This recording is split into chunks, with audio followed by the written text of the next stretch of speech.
Going live, 3 minutes early, la la la la la la. What's up, everybody? Welcome to Track Feedback on Wednesday. I got my gate tightened down for a little audio engineering lesson. I've been doing some tutorials at the beginning of the streams while I'm waiting for my stream replay to come up. I mean, my monitor stream. Check this out.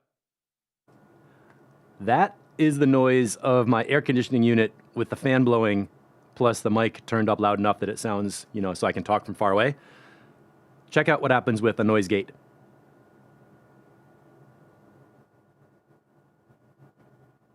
That's about halfway to the right setting. You can hear the gate chatter. The gate's opening and closing because it's getting a little bit of a noise above the threshold to open the gate, and then it closes again. There's a motorcycle going by. And then when I crank the gate threshold down enough, it stays closed, except when I'm talking. Now, most people know what a gate is like, but I don't know if you ever heard it on a live mic with a lot of noise in the background. So if my breath sounds a little choppy today, it's because it's getting freaking hot up here and I got to run the fan and I cranked on the noise gate. Now, that's a little lesson. Derp. Real quick, let me just run through a new section in Discord. I've been talking about tutorials and doing these little mini tutorials at the beginning of our live streams. I added a new section at the bottom of Discord called Mixotecture Coursework. And you can see there's sections for EQ, compressor, composition, mixing, and sound design. The idea here is that during track feedback, we come across a lot of things that I want to talk about. We're always talking about compressor ratios and attack times and reverb and EQ and ADSR envelopes and synths and layering, and then even like melody, harmony, bass line, melodic structures, song composition. So what I've decided to do, and I sent this out in my email today, I'm adding 2 more live streams every week on Tuesday and Thursday, same time at noon, where I'm going to teach production techniques and show you in my own sessions applied techniques for Ableton production with all this stuff about EQ, compression, sound design, song structure, mixing, all that kind of stuff.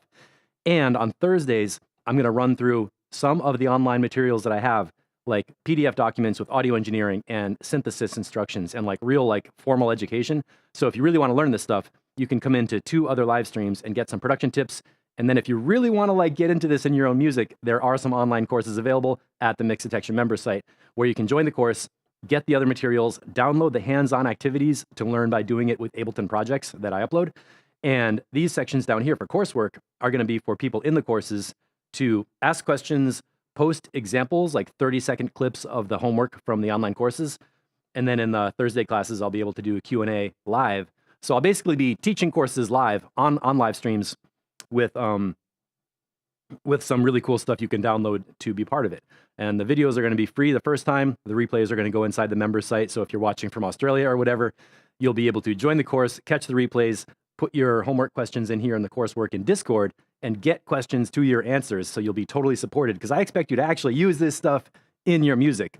One of the problems with learning online is like, I've done this. I mean, I go through some online course and I'm like, yeah, cool, whatever. I'll do this like after the weekend or like next week. And then you never get around to actually doing the work. And I want you all to do the work so you can make progress with your music. So that's that. Those will be starting up. I'll do one tomorrow as a little intro, and then next week is going to be the first episode on Tuesday, June, whatever, where I start teaching EQ in person. I feel a little weird with no music on, so welcome to Track Feedback. That's another motorcycle. Oh, John said, I like this idea. Thank you. And I'm sorry my voice has background noise in it, but it's going to be super hot up here. So at least when I stop talking, you're not going to hear the mic noise on top of the track. Shepherds, Mr. Melvis, AFL, Mindbender, multitasking during the session, got 2 gigs to prep for. Slap it into record box. And DJ Waters is here. All right, let's get started. So we're going to go off with Mr. Melvis in flight, which I think is nearly finished. And I got to open the track spectrum while we're doing this. Here we go.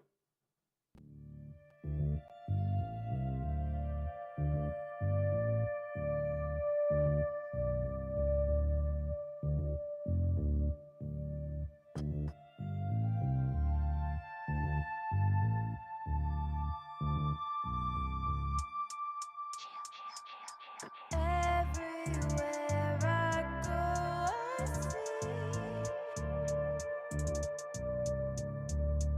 see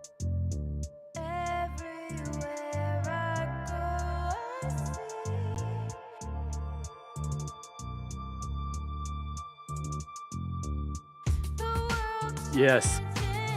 That beat.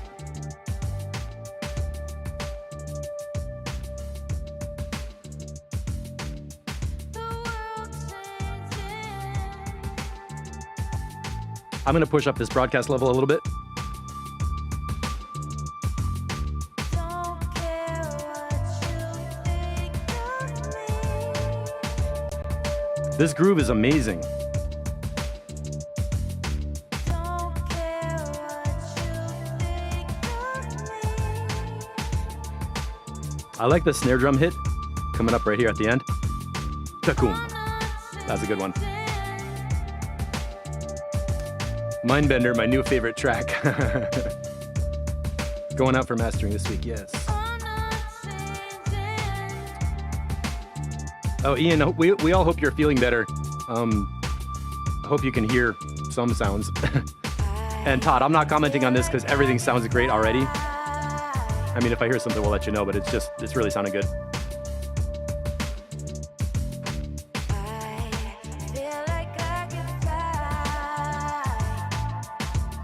Nice delay on the vocal. Good riser.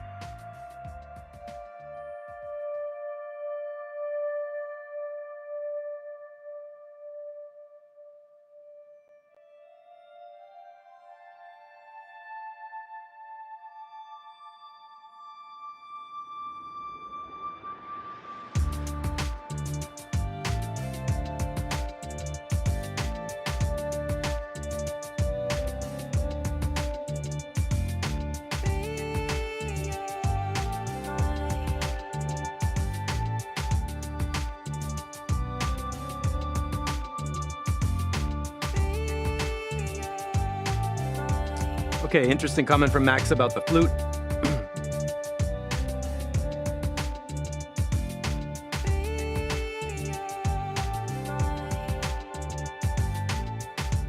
Yeah, it sounds like an album song. I mean, it sounds like a done, finished track.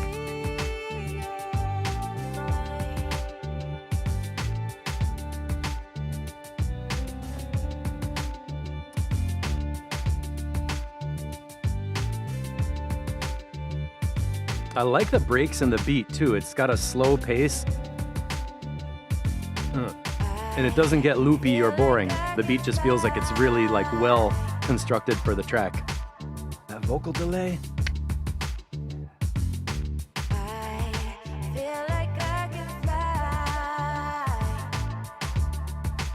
And you captured the meaning of the lyrics with the sounds.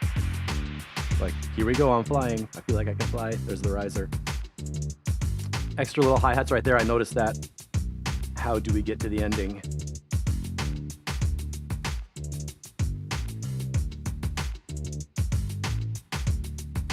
This is great. This is really playable in a lot of different contexts too.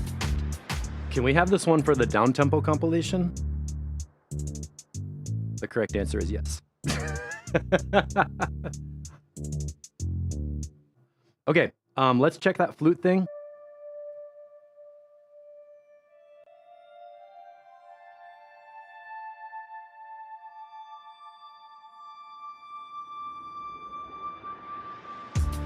I mean, it's not ear piercing or anything. There could be a moment where Morton's gonna go to like 1.5.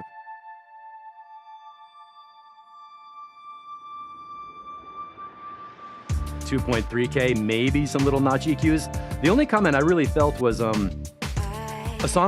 construction comment right here going into this breakdown, right? Flute comes in, riser, everything good. Doom, 201. The way the drums fade down feels like the ending of the song. If you just did this, song's over, right? So personally, I would not fade down the drums right here. I would just go at the 2-minute mark. 1, 2, 3, 4. Just put a cymbal crash and don't put the fade down, because a fade down is such a traditional thing for ending the song. I mean, it works emotionally, it works sonically, it doesn't break the music. But like, as far as expectations, right at this point, I was like, oh, it's not over. You know what I mean? So if you want to make sure people get the message that the song's not over yet, personally avoid a drum fade down at that section at 2 minutes. And if you could do that as a quick edit, I think it would make a stronger track. And that's the onlyest thing we could come up with. Hey, we got Ben Hunt, we got Alex B. And yeah, maybe some flute resonance, you know. It's beautiful. The vocal, the presentation, everything about it is super cool. And I want to hear the mastered version. And I want to copy the mastered version so I can play it. So let me know what you think about that drum fade down, if I'm right about the impulse on that or not. And let's keep going. DJ Waters for a little contrast right here. Let's read this comment though. Max, so in love with your direction. Todd, that's Mr. Melvis. Storytelling is getting really great. Amazing skills are used perfectly to deliver simple ideas. And when it comes to simple ideas, there's nobody with more ideas than DJ Waters. Apologies to all our new visitors who might not be ready for what's about to happen. Here we go. Now I'm going to park the fader right here and let's see how loud this drops. Oh, that's cool sound. I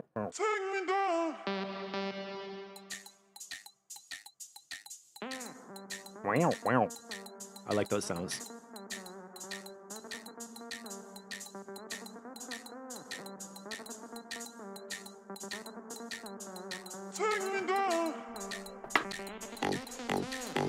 Oh no.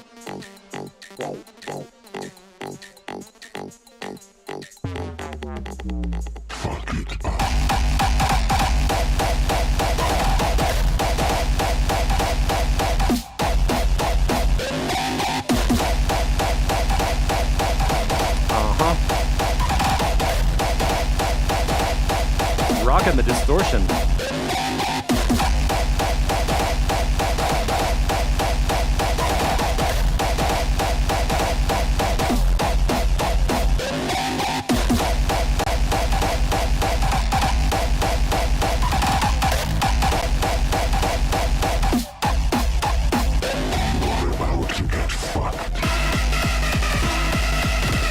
Okay, B section works.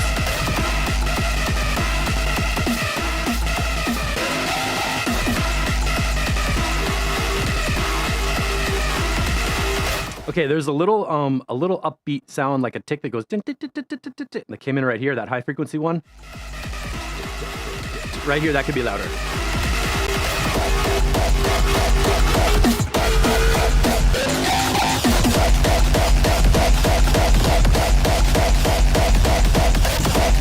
Yeah.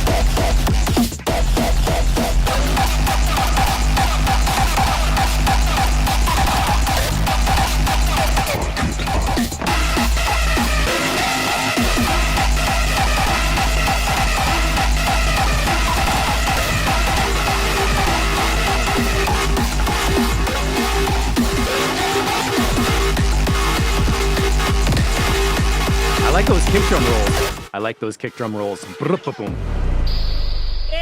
Wait, one more time because I was talking.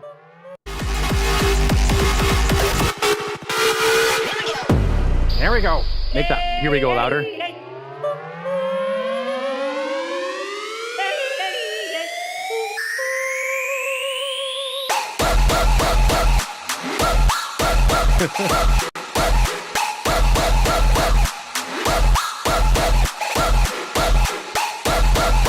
Yeah, Alex B, comment. Some resonances, I'm pulling around 670. 1.37.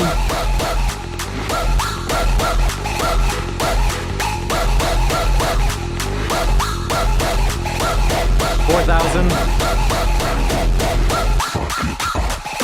No. Right there around 1.4K, that little Let me go back here. Did she say yes? No.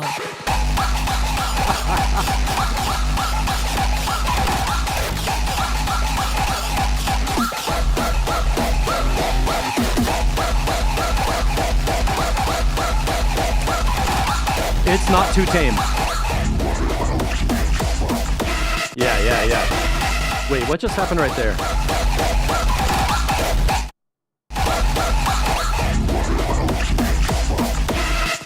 Okay, right at 312, there were some different drum beats that sounded really cool. Could you do that more? Like have more of that section?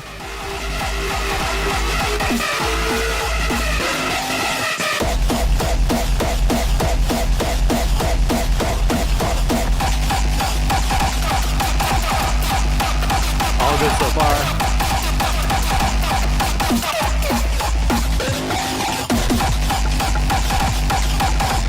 $784 right there.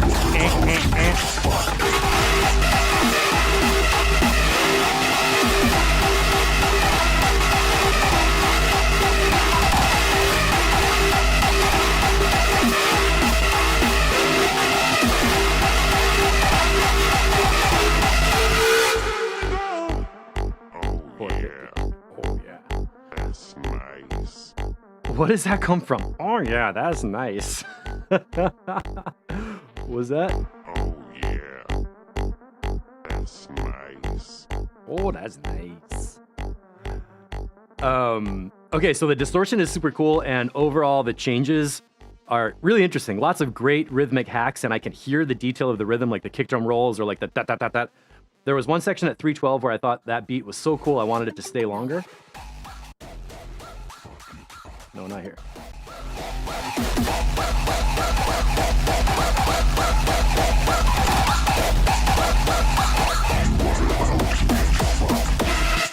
Right there, it's like 5 beats. 1, 2, 3, 4, 5.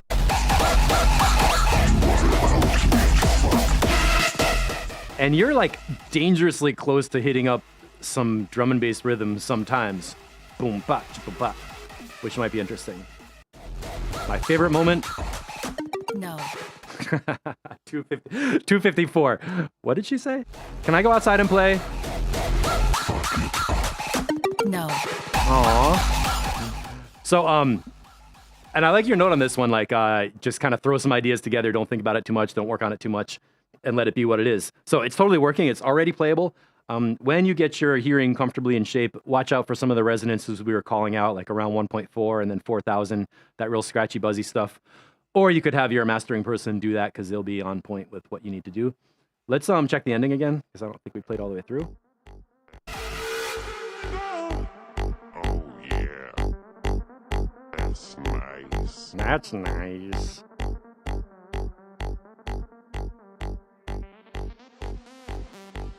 That sound is really cool too. I would bring that in during some of the other part with the full beat playing. The synth texture when it goes. Meow.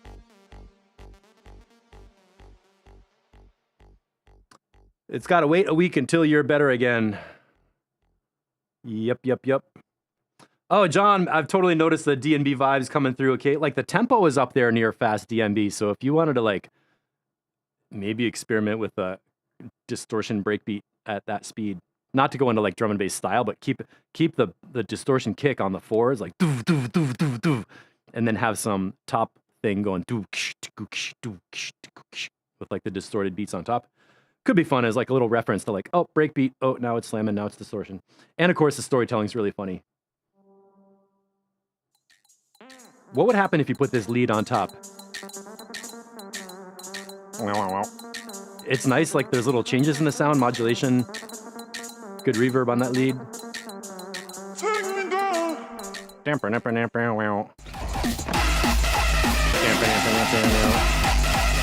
Not there.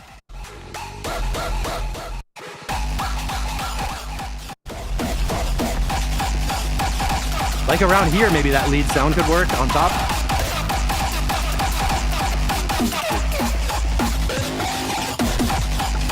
And you know what? Out of curiosity, let's check this in mono in a couple spots.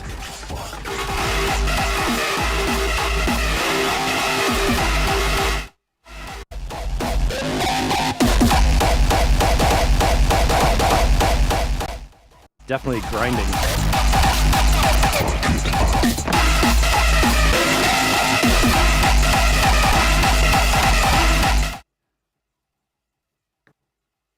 That section that was big around those two spots, like around 3K, is maybe some of that resonance on that lead could come down. So, whoa, Matt Schultz is here. All right, so Ian, let us know when you're ready to work on that track again. It's very good in the DJ Waters style, and that'll be playable and should be finished. So I hope your ears get better. in a little bit, and we'll try to mercilessly tease you until you get better. All right, Alex B, the Wanderer. We're getting into the house section. Let's see what we got. Stereo, EQ flat.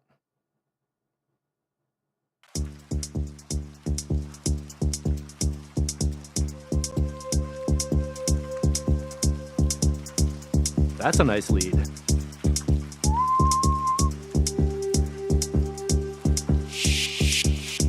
Look how cool that bassline waveform looks. Nice and resonant in those mids.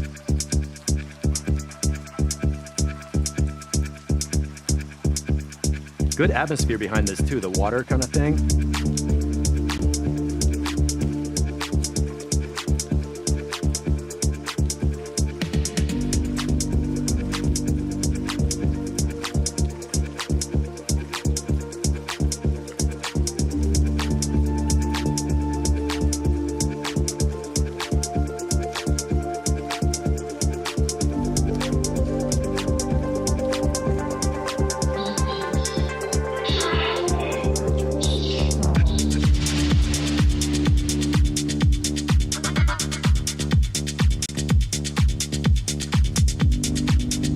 That bounce, yeah, right?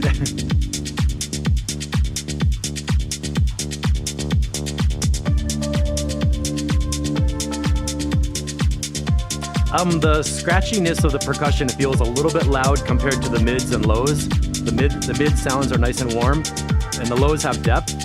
The scratchy part that feels like the mix is a little bit tilted on the highs. Let me EQ that a little bit.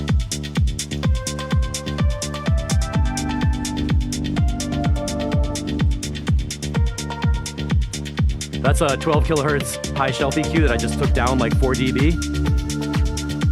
And now I can just sort of feel the beat and focus on the low end more rather than this with the brightness. Kind of a detail, but I just noticed it.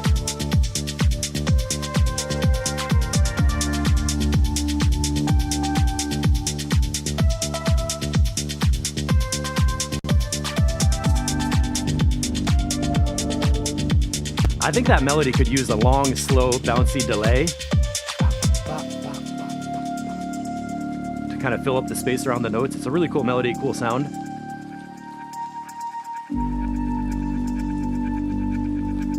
Ooh, Max, too much stereo on the lead? I didn't notice that. Let's look at that. Whoa. That was a good sweep, like, whoa.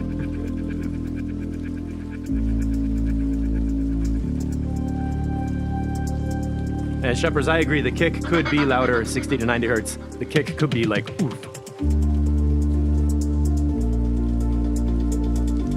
Nice clear sub.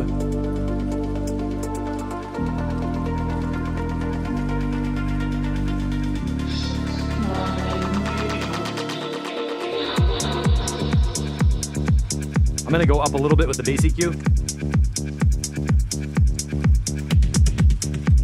Those tom fills are really good, stereo. So that's a little bit of a kick drum boost and a little bit of a high shelf down. And this track sounds great right here.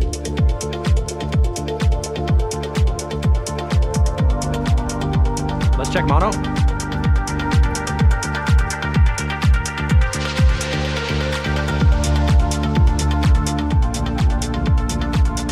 Listen to how the claps change. That's mono.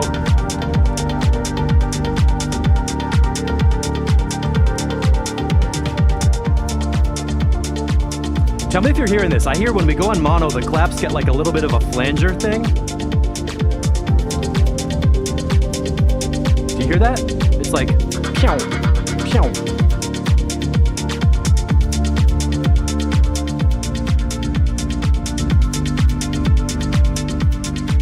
Not like a major problem, but something about the claps is phasing a little bit when it's in mono. So maybe check the phase on your clap reverb or your clap drum, whatever is going on with that sound. I like the clap sample and the sound and everything.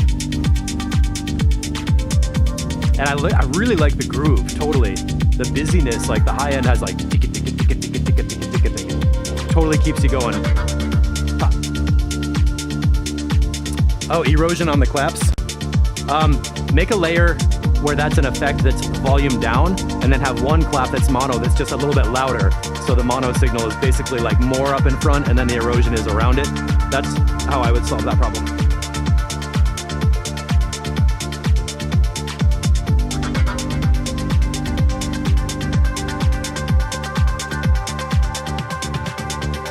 I love those drum fills. Let me take that back. Right here.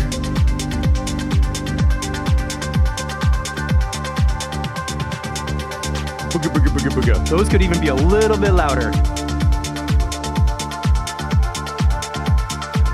And check out how you can still feel the bass line coming up all in between the kick drum beats.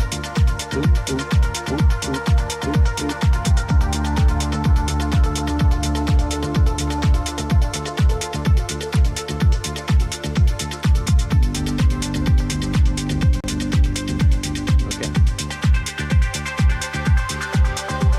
That's that delay vibe.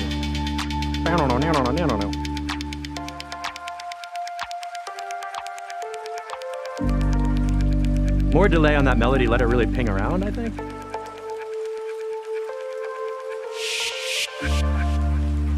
.5 kilohertz, a little bit down on that riser because it's like just. That sound is great in the background atmosphere. This track's amazing. This track is totally. Should I bring the whole low end up? You could bring the whole low end up at a mastering level. I would not add low end on the bass line because the part of the bass line that's really coming through is up here. From like 140, 150 on up.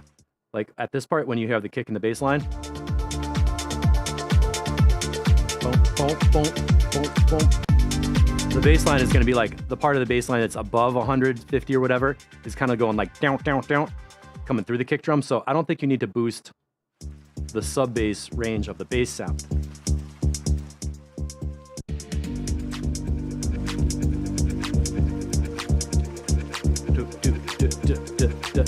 All those bass line rhythms are coming through in between kick drum beats. So you don't need to boost that, you know, that note D like 74.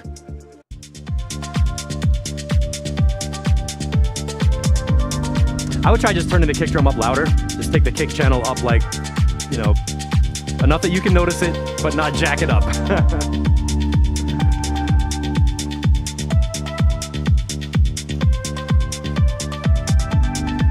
And it sounds like there is a delay on this lead that's only a single tap, right? So if I'm right about that, can you turn up the feedback on that delay so you get multiple taps? And then like lower the effect a little bit so we get the dry notes and then the da, da, da, coming up underneath. Oh, cool. You guys got a parallel processing conversation going on. That's good. That's good. And other than that, I don't think you need any changes. Let me go back to EQ flat. So you want to check the erosion effect on your clap for phase compatibility. Bring up the kick drum volume. Maybe play with the delay on the lead a little bit. And there was that one riser that could use a little notch around 2.5 or 3,000. The first time I heard it in this section, I was like, whoa, right there.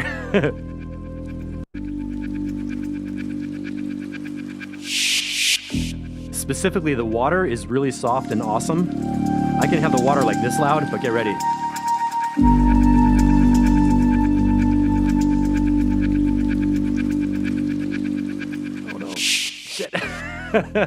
Like the lead and the water background are really nice and smooth, and I enjoy those loud. But when that riser thing, that sweep comes through, it's like just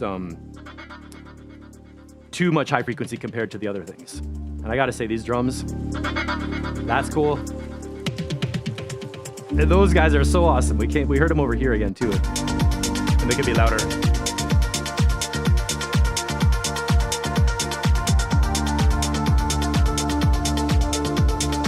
Ooh, Matt Schultz, good idea with the atmosphere. Mindbender, good tip on the low end, I guess. And the vibe is awesome. So, like, next version, that could be done, ready for mastering. I gotta force myself to move on instead of sitting there listening to that music all day long. Jens, Cambodia M1. Is this the dub type track influence? Yeah.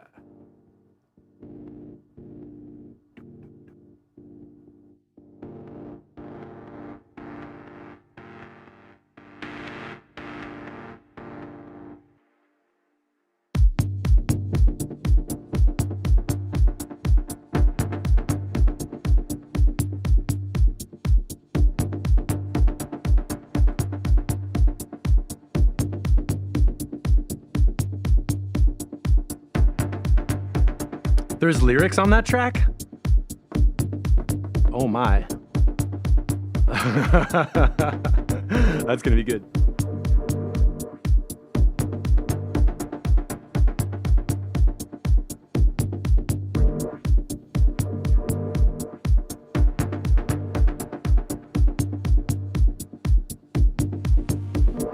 So far, so good.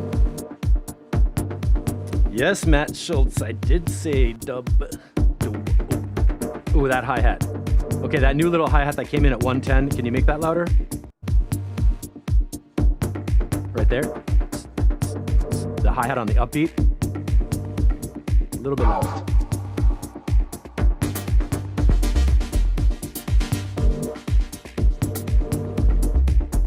And we got a new sub bass. Okay.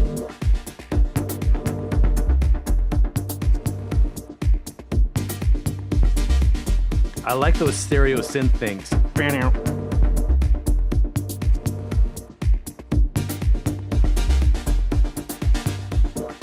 Super deep.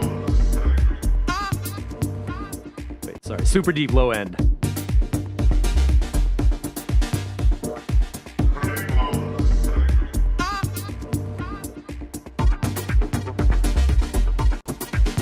Okay. When that clap comes in, can you bring it in on every beat, the 2 and the 4 beat? Because that'll really take it in the house direction. When it's on the alternating ones, it keeps it feeling like half tempo and slow. After the vocal sample, there's like a new snare clap that comes in.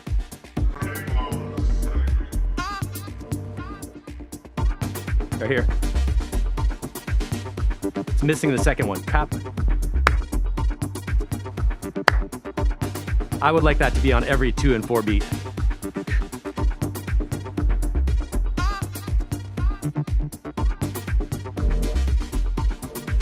Yeah, that's an important sound to really keep it in the house vibe. Right? The backbeat.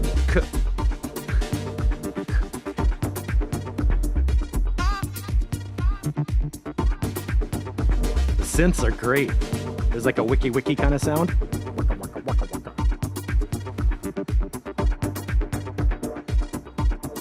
The sound design is crazy. It's like, whoa.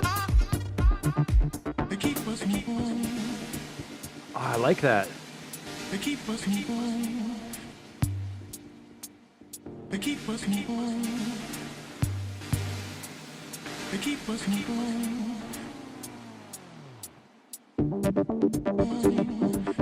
I like how you waited until the break to have the more of the full vocal come in. So we're like, oh, more story. This is great. Turn my headphones up.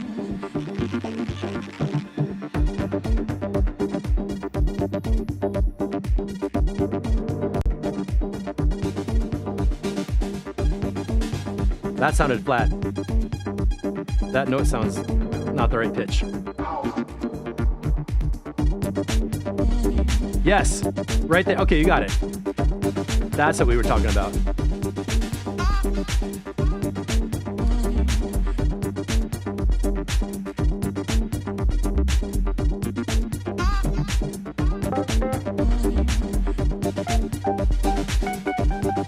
I want to go back to that note.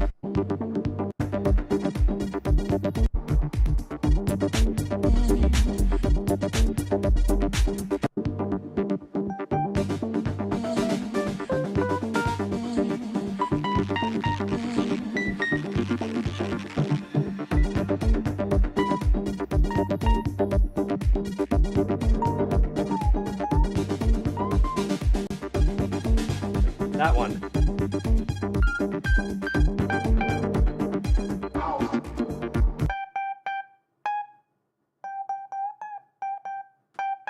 It's like in between a G and a G sharp, and it sticks out as not a right pitch. Ow. Is that coming from a modular synth with a little bit of like oscillator drift or something?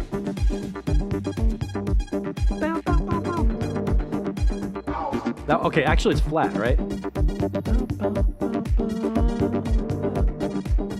I'm gonna say maybe these two sounds are a little bit flat.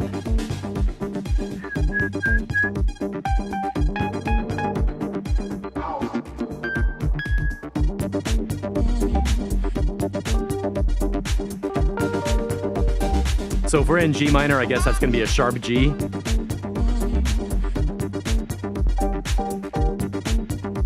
Let me know where you're coming from with the synths, because the tuning is gonna be important. Yeah, if you're normally tuning at 432, like that's fine. The whole thing the whole track needs to have the melody feeling like it's fitting in with the synth chords and stuff. And right now it's not quite, so that's a pretty big problem. Like tuning is hard to ignore because it just feels like it's out.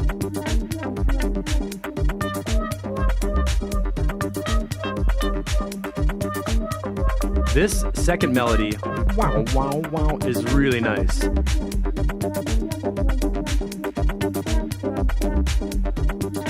And tuning it with a pitch shifter, maybe grab the Ableton tuner plugin and put it on there and just start noticing which notes, where they're sitting on the tuner, and get them tied in.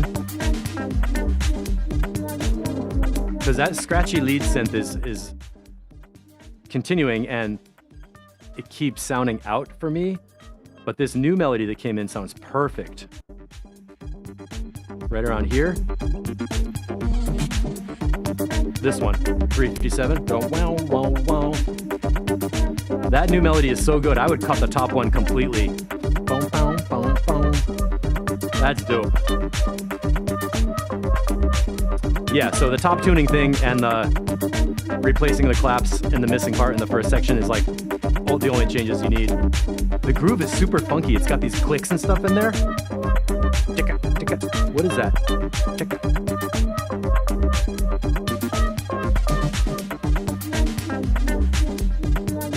Ticka, ticka.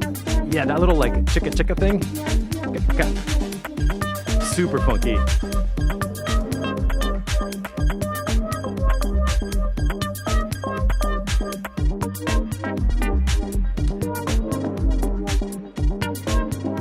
Yeah, that flanger effect on that middle synth thing is really...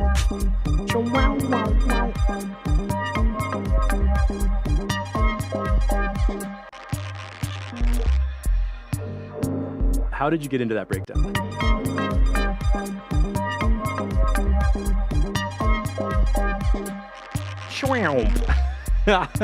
Really nice sound design. Matt, second melody fits the track better than the first one. I totally agree. The first one is a scratchy timbre. Like the texture of the sound is kind of scratchy and just sticks out a lot more. And then the fact that the tuning is a little bit off makes it stick out even more, and not in a good way. So you could just remove that sound after like, 16 bars or something, and let us kind of rest with like the more like soft round tone. Like right here with that melody lead gone, it's like perfect.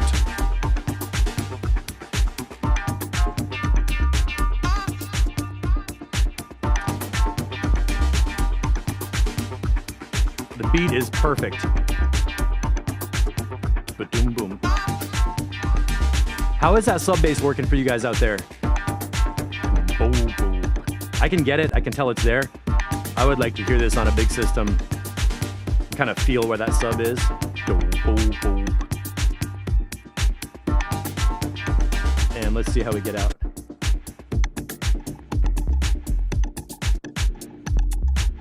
Yeah.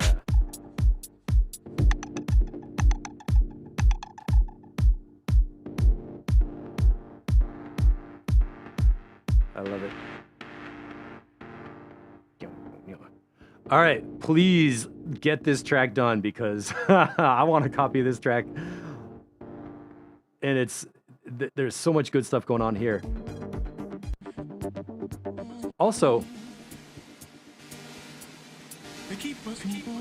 did we get the vocal ever again?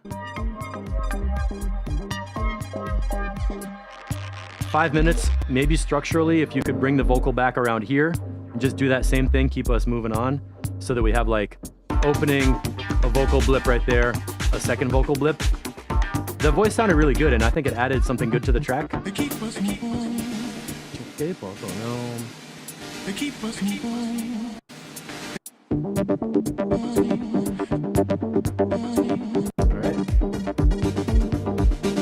yeah, so main thing is fix that high frequency melody, and if I had to make a decision on it, the track could be good without it at all. Like, you don't need that high melody for the track to work.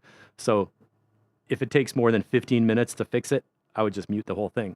That's a studio trick too. Recognize if you find yourself, and this is for everybody, if you find yourself spending 2 hours trying to like sound design, tune, tweak one lead element in your track, just mute that channel, let it sit, export and mix without it, and see if you miss it. Because if you don't even miss the sound, maybe that sound is just for another track and it's not for this track, which can be cool. So Jens, thanks for bringing that in. That is a really, really fun track. And let's see what happens with it next. Is Scott here? I don't know if Scott, time for the percolator. Okay, EQ flat, stereo. Here we go. I want to check the changelog on this.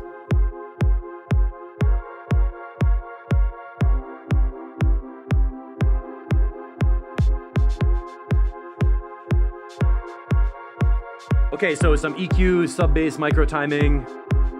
Is this a final? I like that kick drum already, right?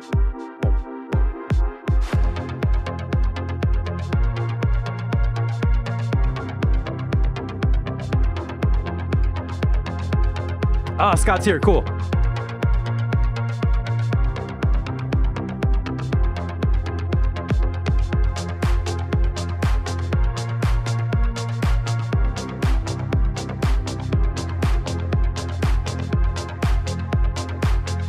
Did you bring that reverb down a little bit on the drums? I think were we talking about the reverb last time?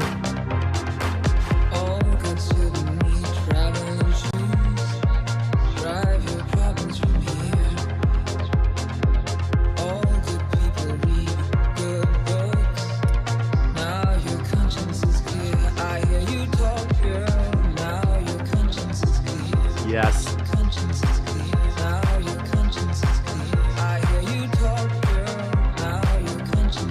Good layering with the beats, keeping the clap out until the second part of the lyrics.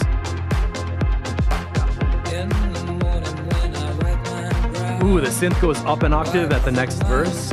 That's a great technique.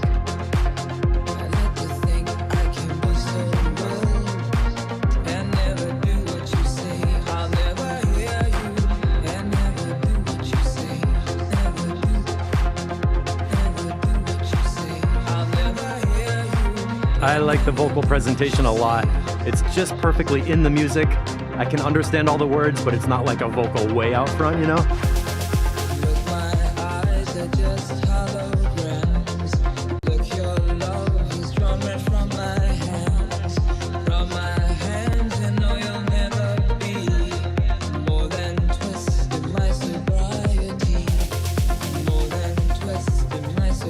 And notice the connection between the words and what's happening in the music is the best place you can illustrate ideas. Mr. Melvis did that with the words about flying, and then there was a riser sound and a thing. Check out the crash, da-da-da-da-da, like the snare thing when it comes in here. So the lyrics say "Twists in my sobriety," song title. We get a kick drum bump and a little snare crash.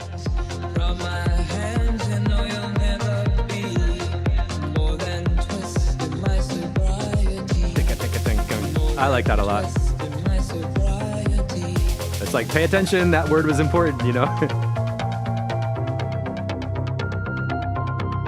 Perfect, perfect.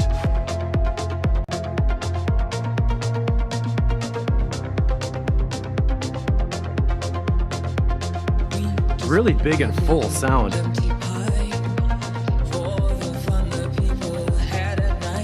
Yeah, I'm gonna say this one is ready. I'm gonna skip through here.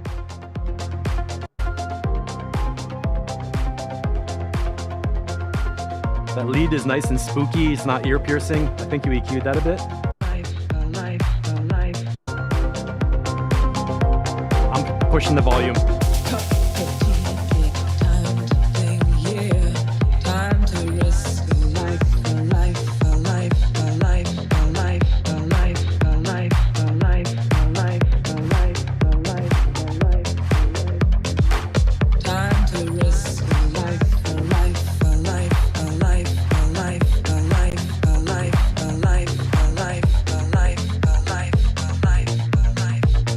Nice EQing or whatever you're doing, filtering that delay.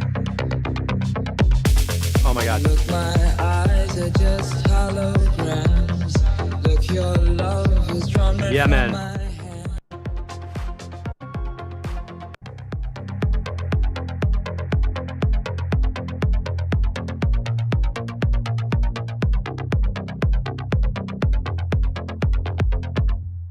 Boom, boom, boom. Done.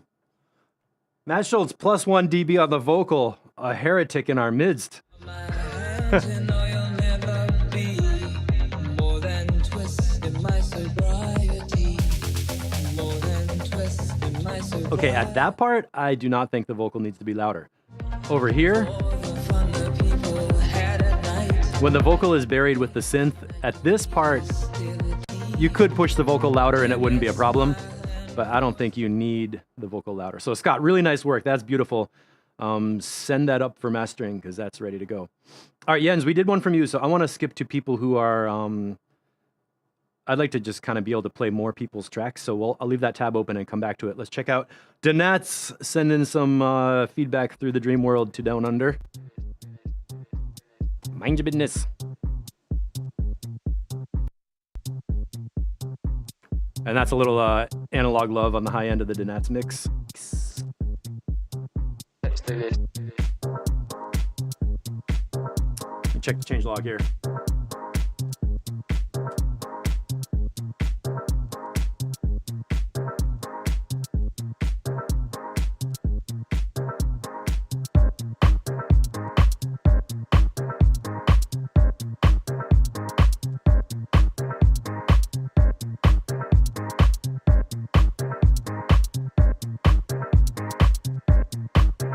Let's do this.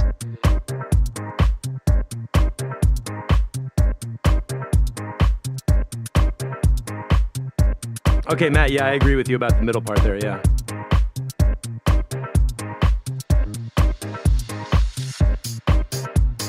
Okay, there's the tambourine. Yeah, Shepherds, I agree. It's tambourine is a little loud compared to the clap.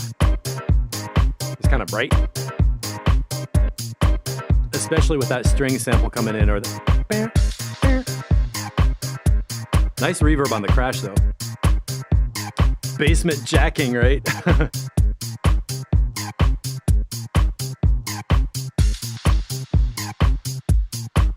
I got the Let's do that.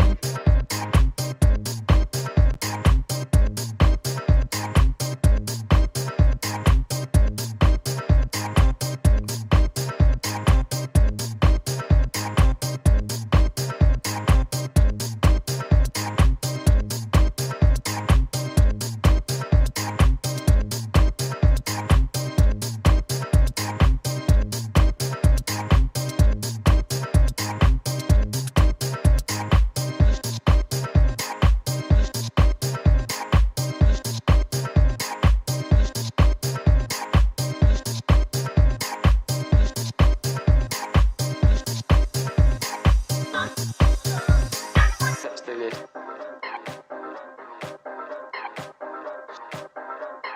You could cut the snare drum out right here. Mad Hair Brain Schemes. Let's do this. Let's do that. Let's do a record label. Let's set up a t-shirt company. I would like to be able to understand those vocal samples. Something about a t-shirt company. I think you could keep the hi-hat and the snare drum out Record label. Let's set up a t-shirt company. and just keep the reverse crash and then have the beat come back in. Now we're back in it.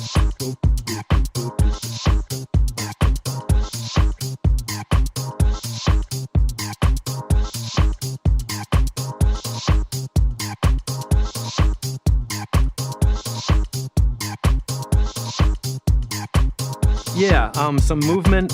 I just saw your comment, Alex. It feels like after the drop, it's weird. It's like the beat is solid and everything, but it still feels like something needs to be changing, or like I'm waiting for something to happen. Maybe because the tambourine percussion has been the same for a really long time.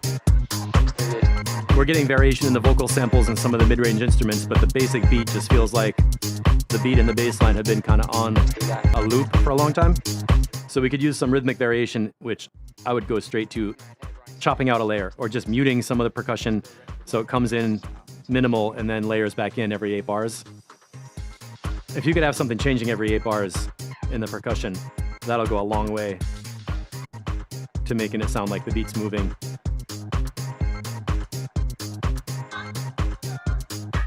Mad harebrained schemes. Let's do this, let's do that. Let's do a record label. Let's set up a t-shirt company. Yeah, that's great with no percussion right there.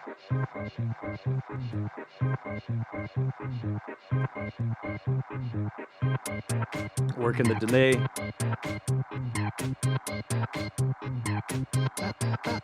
All right.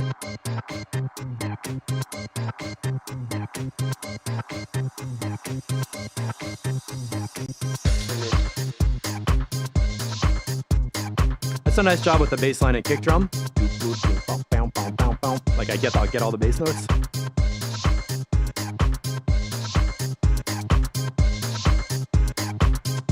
And same thing about the percussion right here, like it's that tambourine hi-hat thing.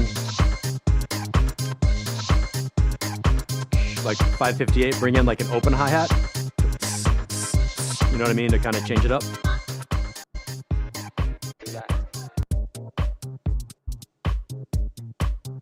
Feels like we got that one hi-hat thing. And the hi-hat layer, right? I mean the tambourine layer.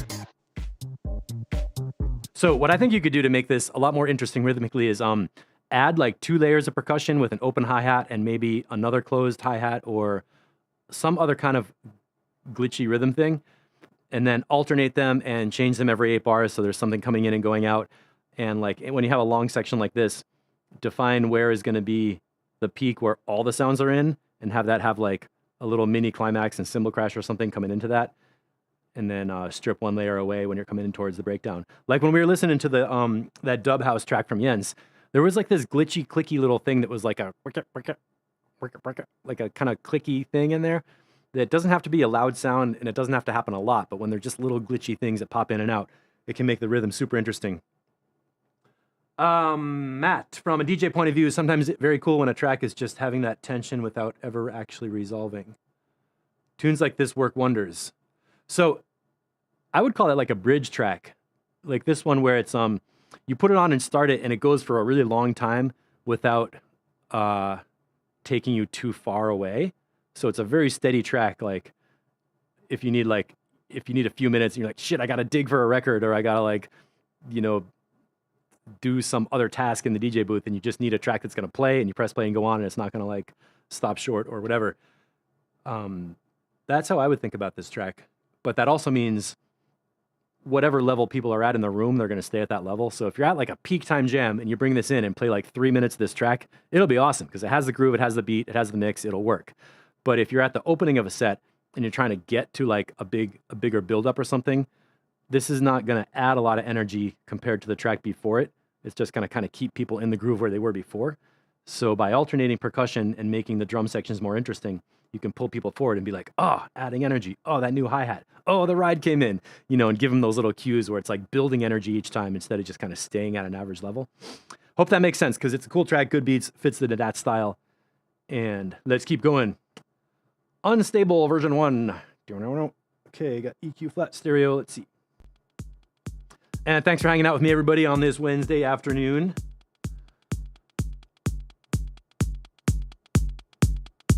Push this up right here.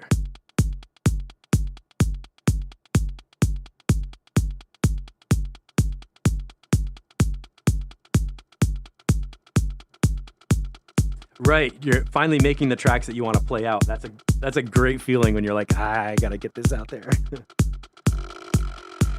Whoa. So the question is, do all the layers fit together? I want to hear that. I want to hear that flutter thing again.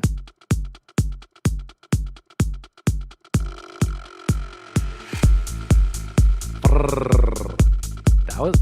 I don't think I've heard a transition like that before.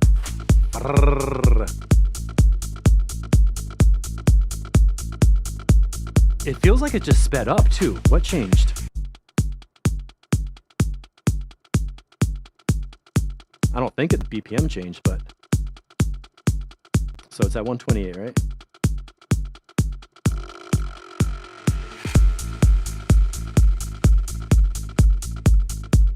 The second hi-hat. The new doubling the hi-hat with a little bit of a swing made it feel faster.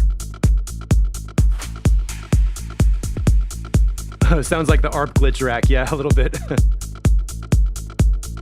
Oh, good, Morton. Thank you. Kick layers sound good. Yeah. And that synth is kind of coming to grow up. Like, ooh. Dang.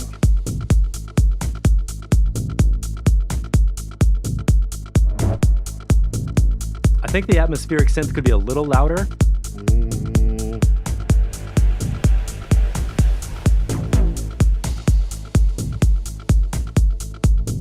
This is some dramatic shit. I don't know what's gonna happen.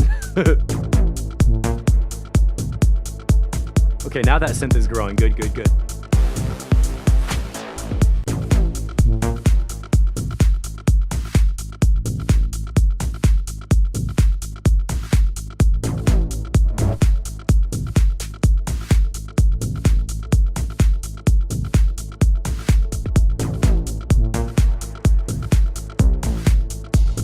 Everybody's tracks today are so good. Jeez.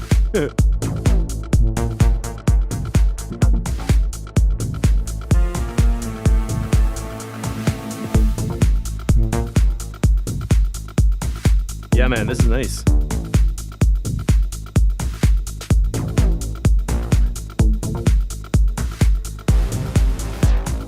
Oh my god. Meow.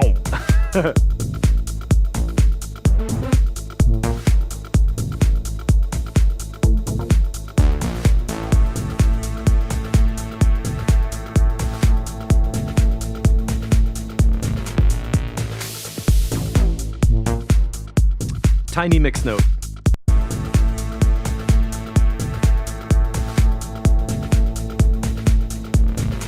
Is that a clap delay? Ta-da-da, ta-da-da. 228. Ta-da-da. If those could be a little louder, like that crescendo and the clapping. Ta-da-da, ta-da-da.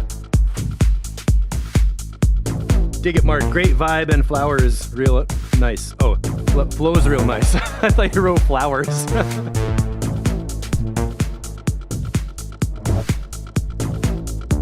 Yeah, Ian, I'll pay you guys 99 cents for every stream.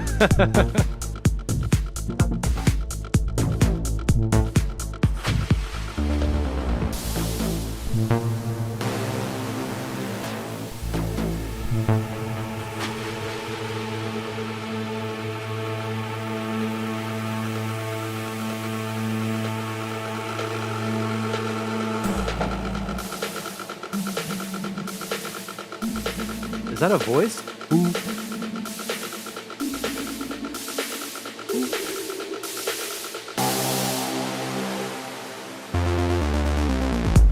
Ah ha ha. We're gonna play that again. Good build up, crazy sounds, something going up in pitch. Overall, it just comes at you like, I'm coming, jump. And the beat drops.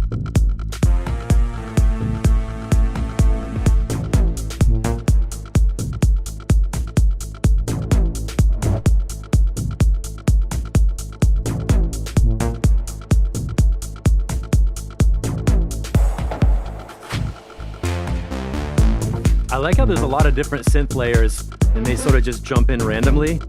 It's really dynamic and kind of unexpected surprises are coming in, but then the bottom is just giving you the groove the whole time.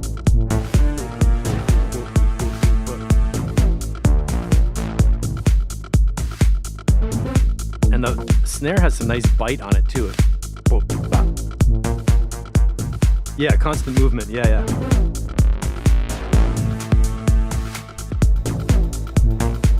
Okay, this new percussion sound needs to be louder. 432. Ticka, ticka, ticka, ticka, ticka, ticka.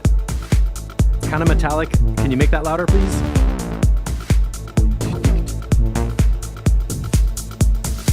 It's not in the high range either. It's like in the mids a little bit. Ticka, ticka, ticka, ticka.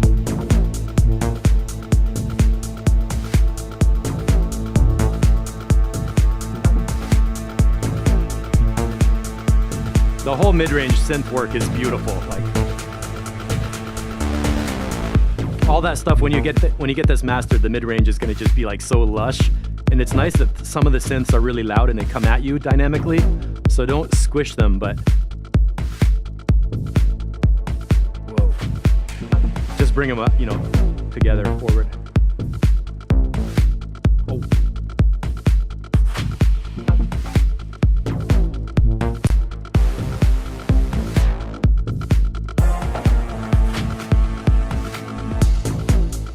Nice. So Danats, when you're watching this, check out how the percussion just changed. Like here it's kind of simple, right? And then a new sound comes in to make it really exciting. Just one closed hi-hat after a little break, suddenly you get a little burst of energy from it. Do the finger dance.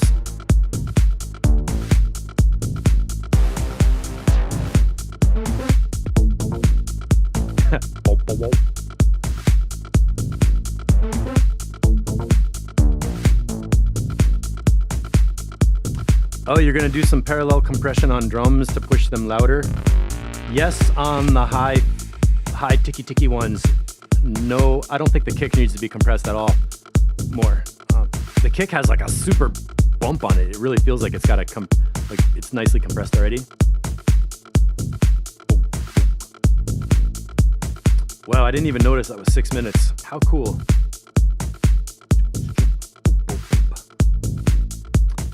All right, we're going back. Boom, ba-boom, boom.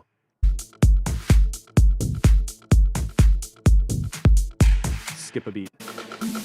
Everybody wants to hear this riser again. Yeah, I knew what you meant without the kick drum, yeah. And is that a vocal in there? Oh.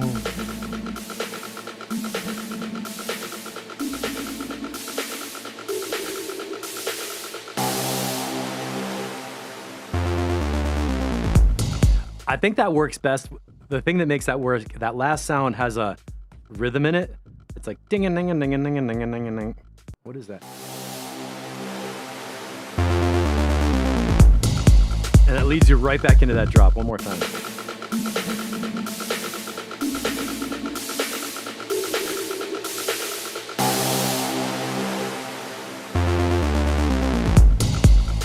And we're right back home. Not a vocal, it's a sample you pitched. Cool, man. All right, we are getting there with that one. That's very, very nearly done. A couple little mix tweaks that we mentioned. And let's keep moving on to Shepherders. And this is the one with a clean kick drum and everything else distorted, right?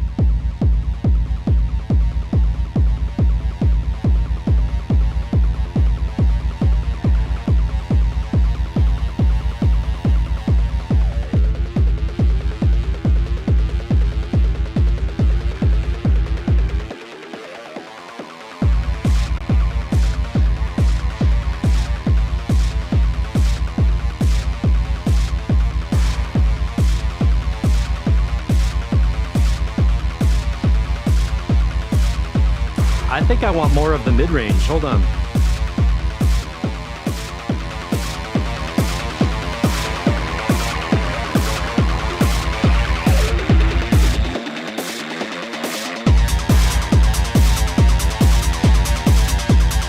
So that's like a minus 3 dB on my low shelf at 60 hertz.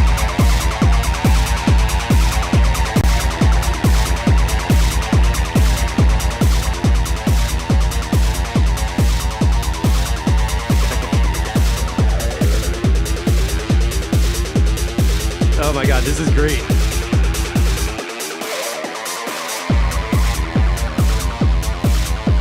that distortion and filter together. Really cool.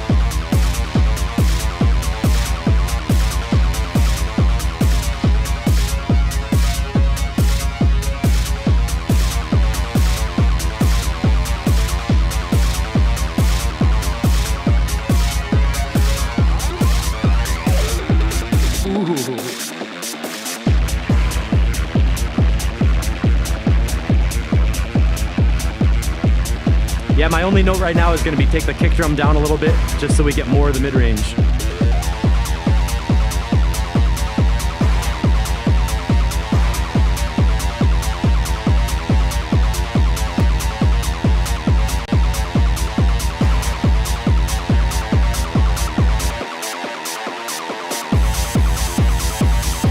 Wait, I got a sound design question. Are you modulating the tail of that hi-hat? It sounds like it gets longer and longer right here.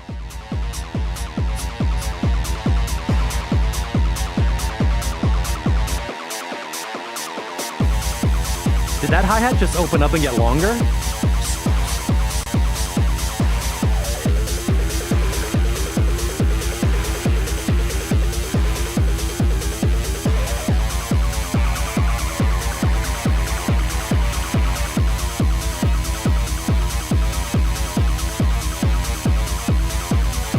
All right, John, thanks for hanging out, man.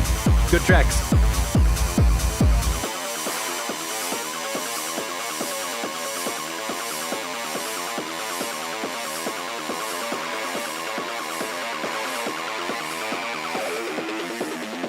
Ooh.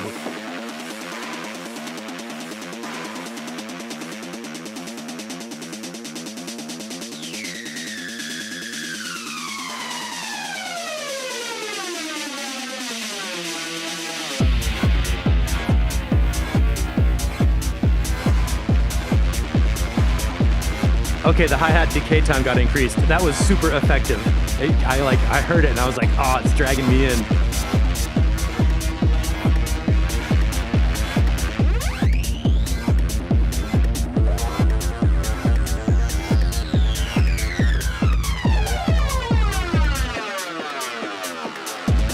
That's amazing. Look at that.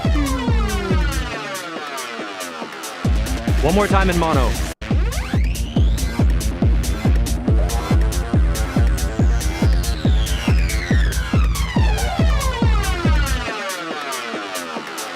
Okay, I wanted to hear that flanger in mono. Going back to stereo.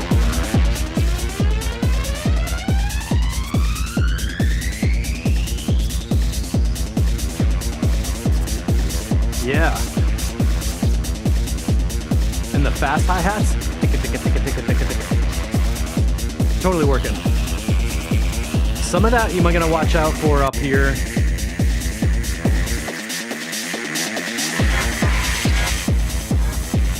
You know, around 3,000, 4,000, don't let it get too like burnt up there, you know.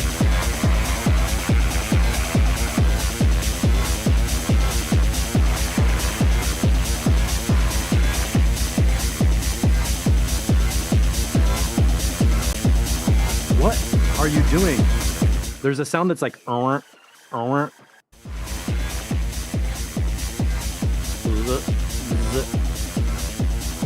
What is that? That is super cool.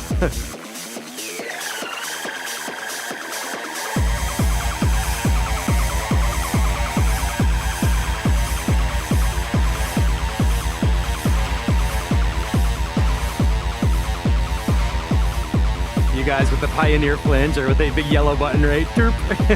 Like, oh shit, it's still on. Yes, man. So much tweaking going on.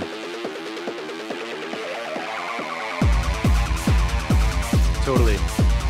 This reminds me of the Angry Bees kind of a thing.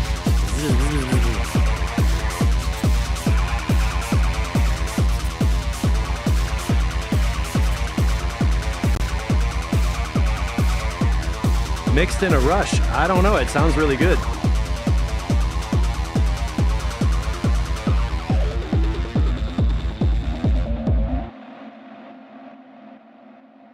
Seriously, the only thing I did differently was take the kick drum down so we get more of the whole mid area. And I have a personal comment. Where? Okay. At 28, when the snare comes in, it feels like the snare sample is longer. I'm not sure if that's a reverb after the snare or if it's the snare sample itself. It's like that.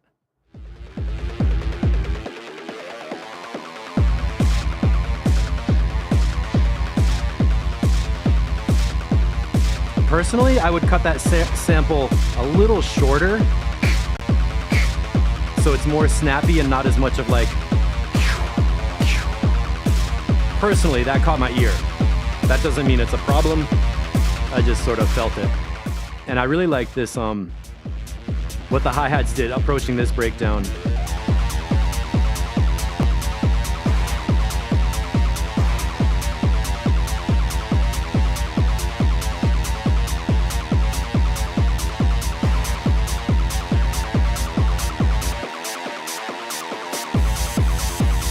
And leads into that ride cymbal dropping. The hi-hat decay time gets longer and longer, kind of thickens up and gets super interesting. So, Shepherds, this is great. The interesting thing, so everybody else in composition land, the interesting thing about this music is that the percussion has layers that are coming in and out, but most of the activity in the sound is long, slow tweaking of filters or distortion levels or just sound to have things coming and going that you almost can't identify, or the flanger sweep or something. And then this one sound, it sounds backwards a little bit, around 425. Zip, zip. What is that?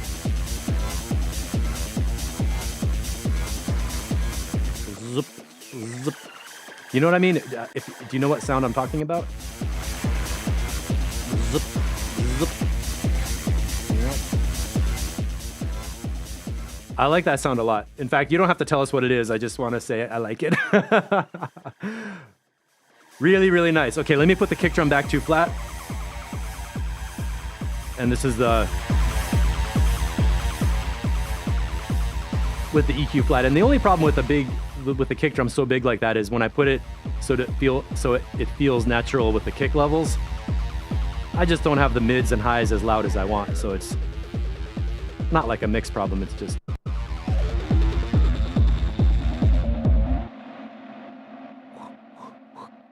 Yeah, so what I think would help a lot is to just have the kick a little bit lower, all the mids and highs up a bit, but then also go to like 4,000 or 5,000 and make sure that gets a little bit of an EQ dip so that as the mids are loud, they don't get too much like... Oh, that's a backwards lead sound from a Mangled sample that we can't remember and nobody knows, but it sounds cool, so keep it. Great job. I think there might be some support for the clean kick drum sound. So maybe you could play with that and see if you can create some more of those. I don't know. Yep, thank you. Okay, Caesar, are you here? I don't think so. Mixed Techno. Oh, this has my voice on it? I didn't listen to this yet. Oh, nice.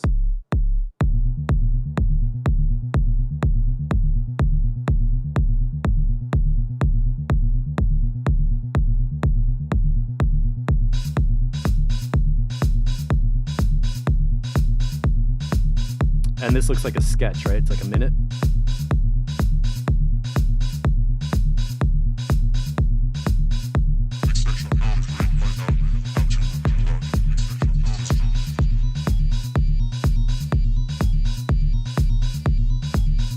Oh, a one-time clean kick track. Okay. Well, that's all you get. Max, that's all you get. One clean kick drum track. This is cool. I like how the voice is presented in a narrow band with echo on it.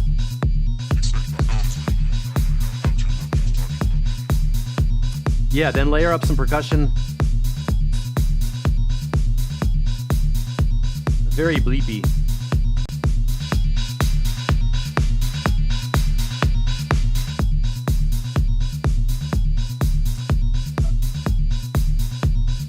Okay. That bleep. The hi-hat is a little loud compared to the bleepy synth, right? So if I take the high shelf down and boost the mids a little bit,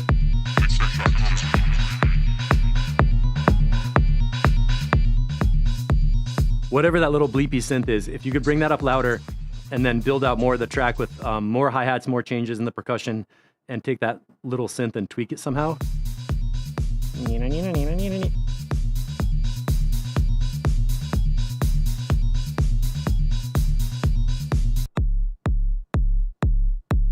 Because right now, the way the kick drum comes in and the bass line thing, you know it's going to be just like a dark tech kind of group, like really hypnotic and dark.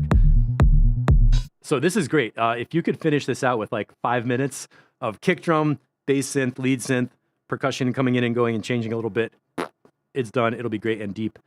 And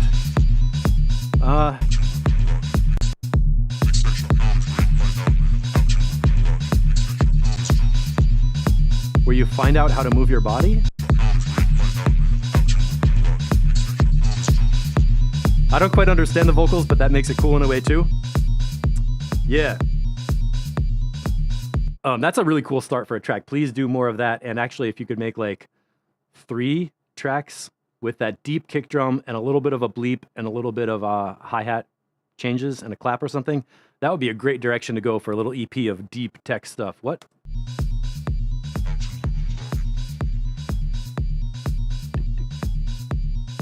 Yeah, around 124, 125. I would love to hear a collection of like 3 or 4 tracks that feel just like that super deep kick. Around 125, that'd be a great group of techno tracks, and it should be pretty easy to make a bunch of them like that in that style. If you want to go that direction, I think that'd be cool. Technoine. Did we play DJ Waters already today? We did. Did we play John? And we got Morton, and Ed, and some of those, and some of those. Let's do a AFL chapstick update, and then I'll come back and do some more. Yeah, needs more to make a comment on. I agree. So yeah, so Caesar, give us more of that track so we can give you more feedback on it. Matt Schultz, give the bleepy stuff more body. And remove the body of the cymbal. Yeah, the cymbal and the lead were not quite working together.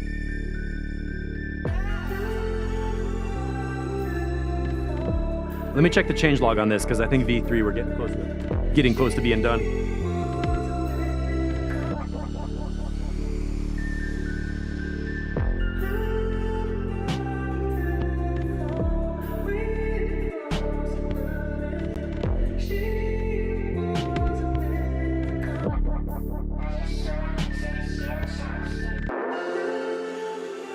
Okay, there was some tuning you were doing with the bass line and chords. And some edits and stuff, okay.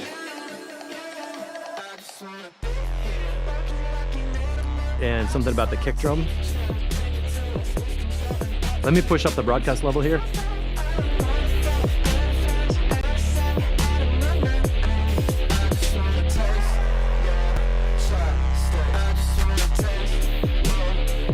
Okay, I can feel what you did with the kick drum. The kick has more like knock in the body, which is good. The bassline distortion is a little bit loud still.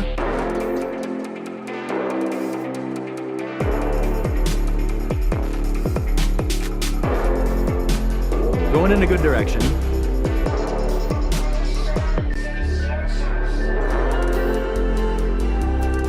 I'm gonna EQ the mids a little here.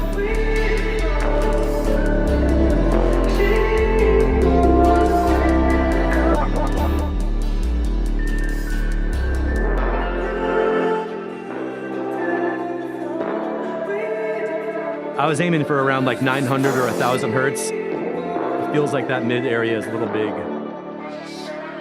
on the distortion on the bass line. Right there. Whoa, whoa.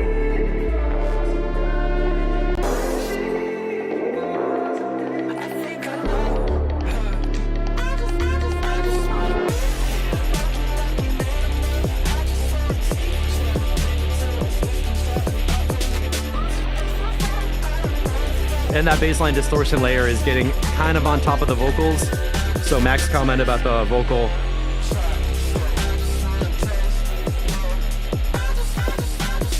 I like those chops.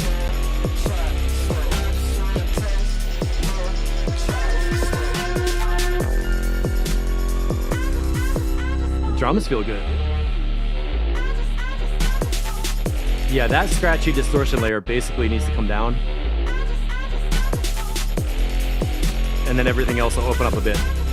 It's going in a good direction. It's almost done. Sub bass feels good. Whatever you did with the tuning or the chords or something, I just don't even notice anything sticking out, so I think that got fixed, which is great.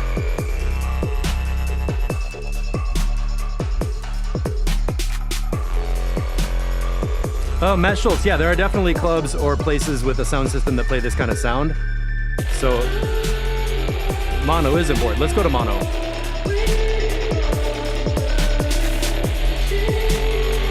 Okay, that's in mono.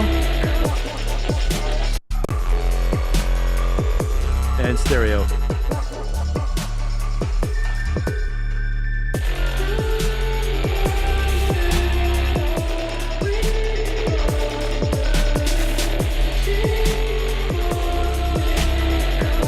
Yeah, I think the vocal effects might be too wide because when we go in mono, the vocal gets a little less focused.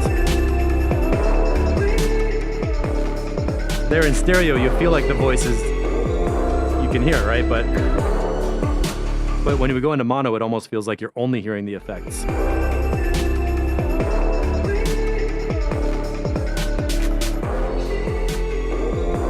So that's the game with dubstep, is making it super wide and like, oh my God, but make sure that you have something in the center so when you collapse to mono, you don't lose like the focus of the middle. Oh, Jens, you gotta go? All right, thank you. Bye. Max, that's a good suggestion. Keep the higher note stereo and then the low voice or the main verse more mono. That's a great tip for how to work with something to keep it wide and keep it available in the center.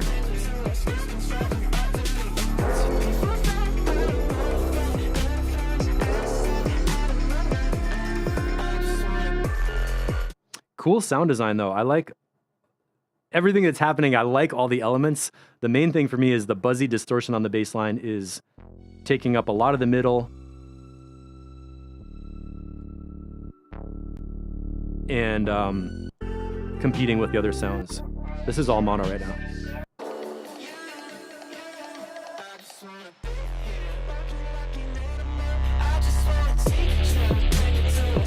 And one more time in stereo.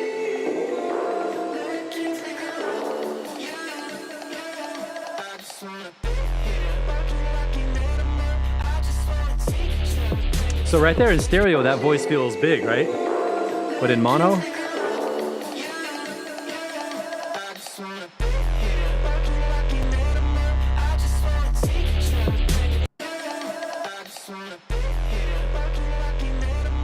so whatever the effect is on the vocal, when it's in stereo, it has a nice like bite and it's coming through and you feel it. But then in mono, it's like, oh, where did my voice go?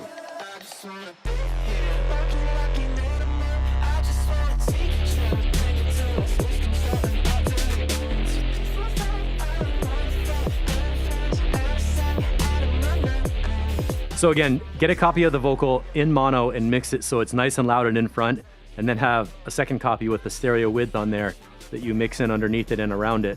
So we're basically layering the stereo effects that are gonna be there in stereo, and when you collapse to mono, don't let the stereo effects detract from the positioning of your mix. And if you can figure that one out real quick, you're gonna be the freaking genius, because that kind of stuff takes, honestly, I think stereo, pan, phase, and mono are one of the hardest things to do. If you really want to have wide stuff and have it sound good in mono, there's a lot of mistakes that can mess that up, and it's not as easy to just do it. You know, it's easier said than done. The good news is you're not working with miking stereo instruments in a band context with bleed and actual like mic position and phase that can be hard to fix. So I think that's pretty much the main thing, is if you work with get the stereo mono thing working right, and then take the bass distortion level down a little bit. The changes you did on the kick drum are really cool, and whatever you did harmonically with the bass line totally worked. So that one's well on its way, and I think that can be done after the next mix. Okay, this is Ben Hunt and Mindbender collaborating. So let's go stereo and see what we got.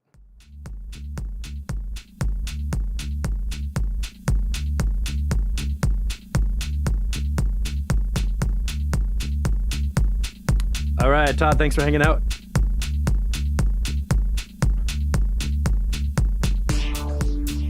Woohoo, nice.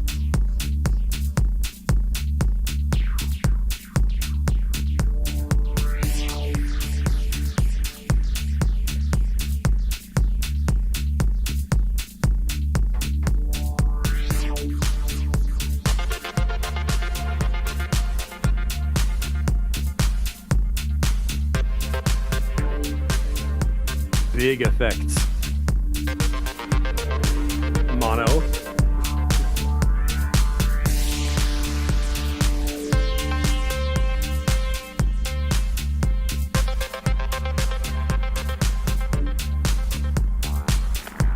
Oh, Max, that's a great tip.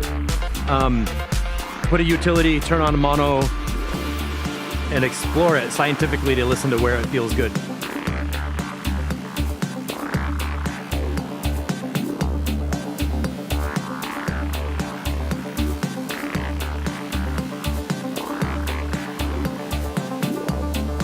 I like this. I like this.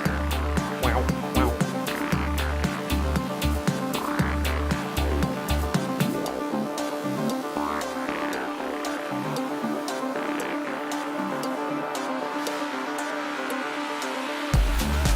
Is there a cowbell in there?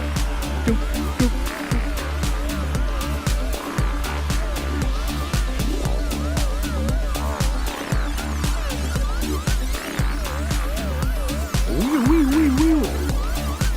That's some crazy sound.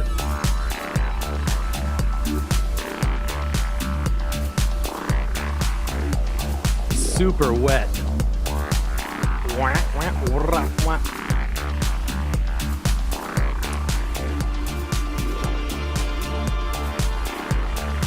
Yeah, man. Okay, because I know Mindbender and we have a 7-minute track here, I'm gonna skip through a little bit. This person usually does not make mistakes. Or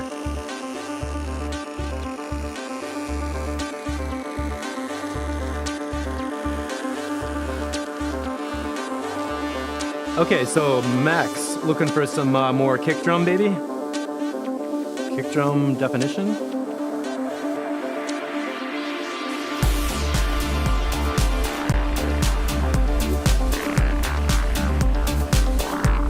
I can definitely hear the click on the front of the kick drum. And the bass line and the kick are kind of blending together. Right?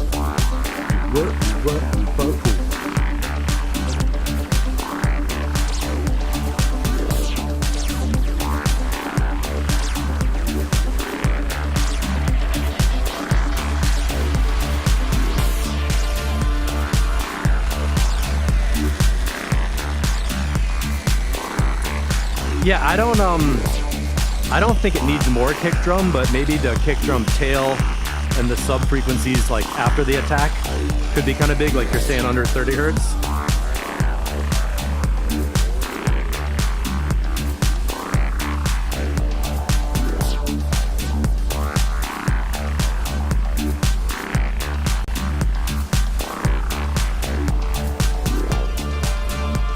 There we go.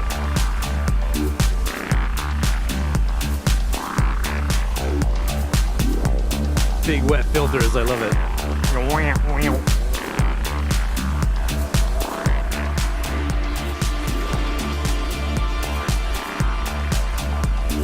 Yeah, this is working great. I'm gonna skip out a little bit. Oh, that one sound.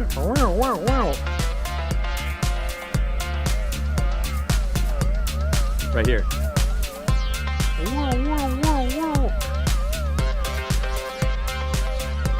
Super like electronic-y.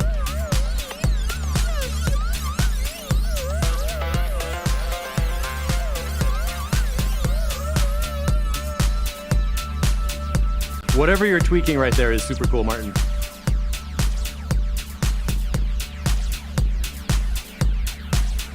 Alex B, thanks for hanging out.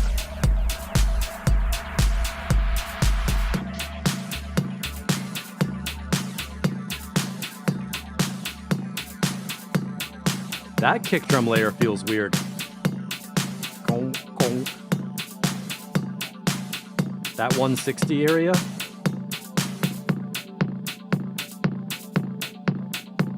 But okay. Was that in the whole time?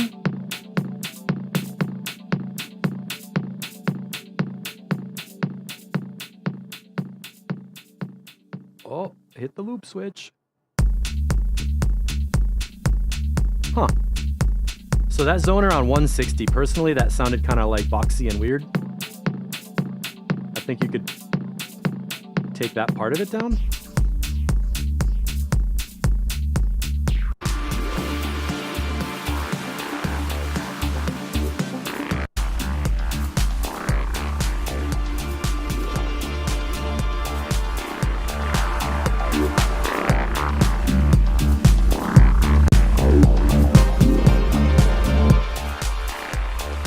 Trying to see if I could find that frequency, like around here.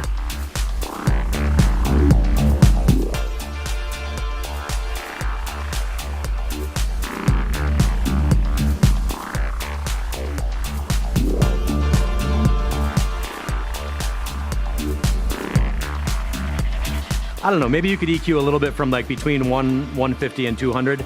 Could maybe scoop out a little bit to get rid of that kind of like kind of thing. But overall, that's a great collaboration. The track is playable already, and we'll probably get better with mastering.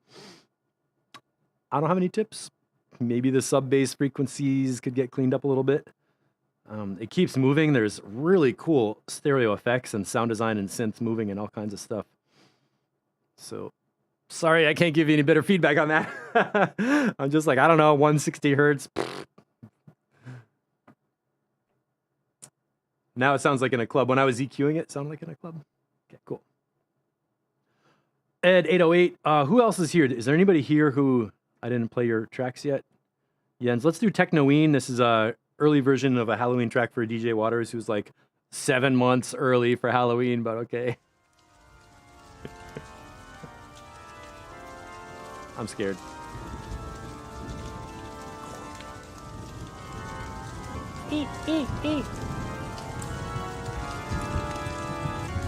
Watch out for the sub bass on the thunder. Whoa.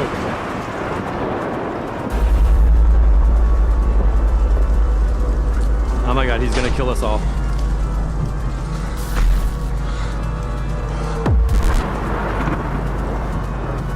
Everybody gonna die.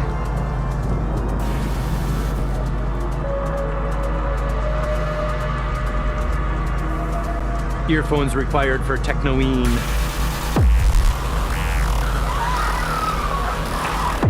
Yeah.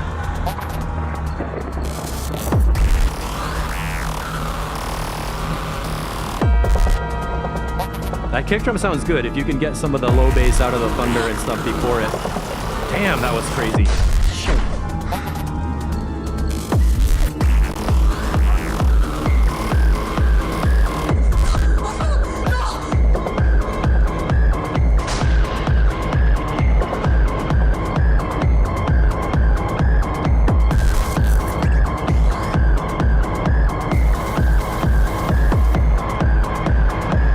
I like the hi-hat pattern a lot.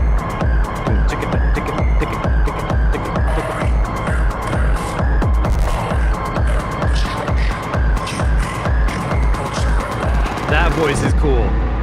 That sounded like the destruction.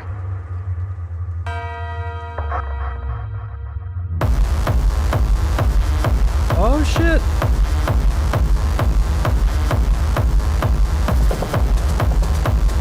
And that hi-hat, that's great.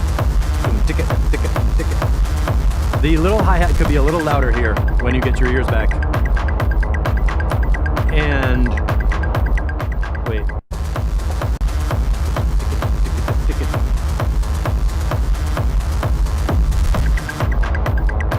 Okay, at 201, a new percussion comes in, like, but don't cut the other hi-hat because that up and down is really important for part of the groove. So if you could keep the hi-hat in and introduce the new like ticka.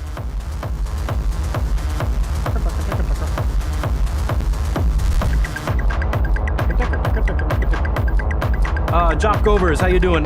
You can submit tracks for feedback in Discord and join us on Patreon. It's a subscription monthly to be part of the track feedback group.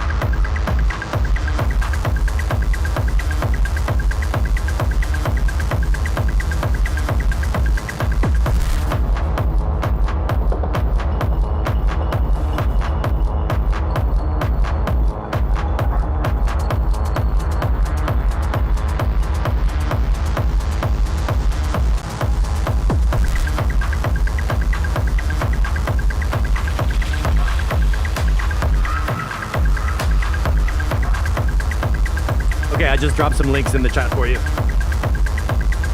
Shepherds, this is the low end that I wanted on the other track. I like I was gonna comment on that, the rumble and the low end. Totally working. Nice and buzzy on the leads. Get that hi-hat up. And that kick drum is like, digging it. And the 8D, yeah. Okay, 9 layers done, 6 to go. For Halloween, it should really just have 13 layers and like a black cat on the cover. And that buzzy thing is cool.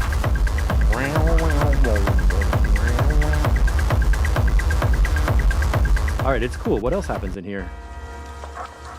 Wait.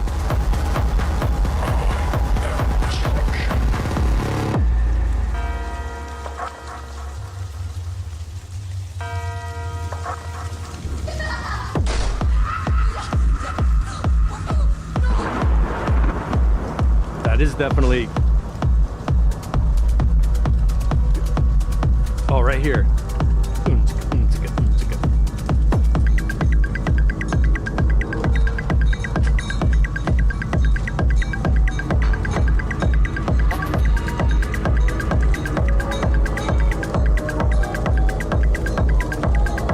It sounds like this woman is behind me.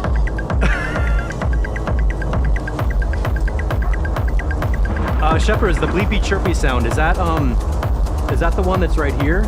Are you talking about? 433? Is that the one you say bleepy chirpy?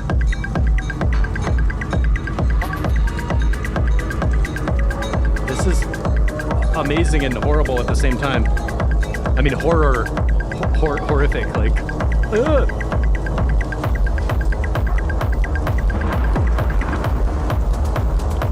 And you keep saying it's not done, but like, it sounds like there's so much going on. It feels very complete already. I like the bell and that clap.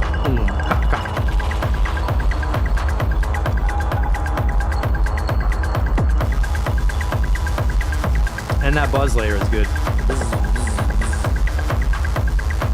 Okay.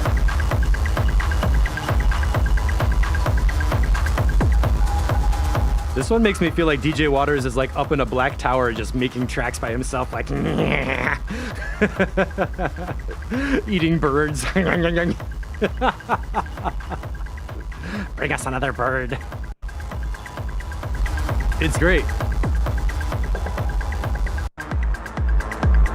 And that kick is so nice and solid right here. How many layers is that kick drum? Right here. 612.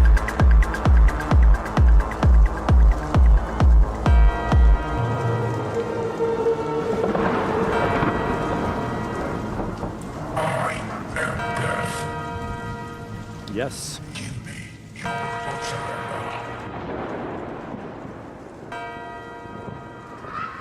Total storytelling. That's perfect. Kong.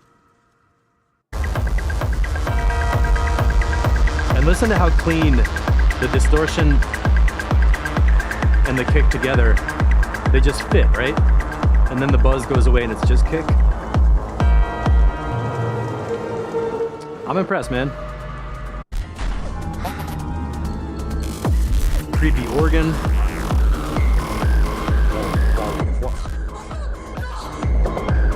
And that...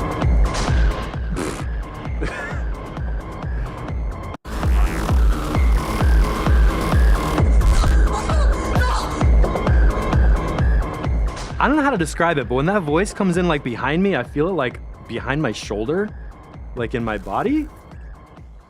I have to stop. Ian is actually a classic music composer, and he makes crazy tracks to laugh during track feedback. And then he's like commanding a violin section in the orchestra, right? And this right here is comparable to a, I mean, that fits with like the Shepherd's style of like proper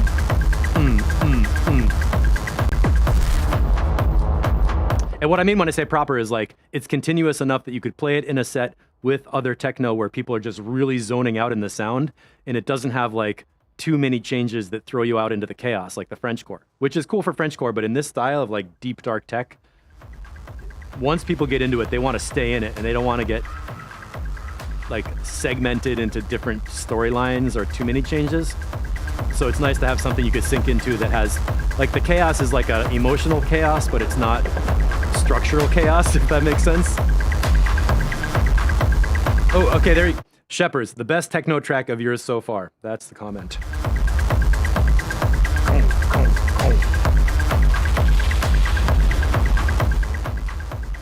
It's like if you say, DJ Waters, what's your favorite musical instrument? And he says, a hammer.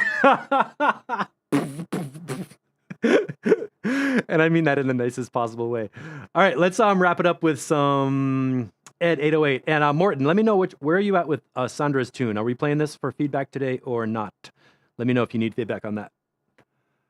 Had to build up my knowledge first. Don't forget, I only started 5 months ago learning this stuff. I don't believe you. It's too good. All right, Ed 808 coming from the West Coast with some breaks. Oh my God.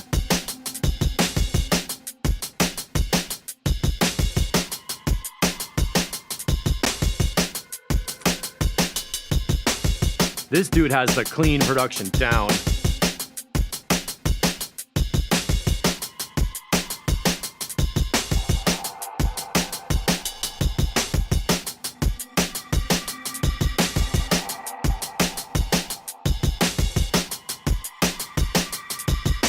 I was like,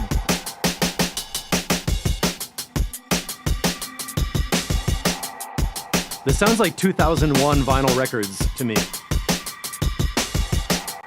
That snare and like the background atmospherics.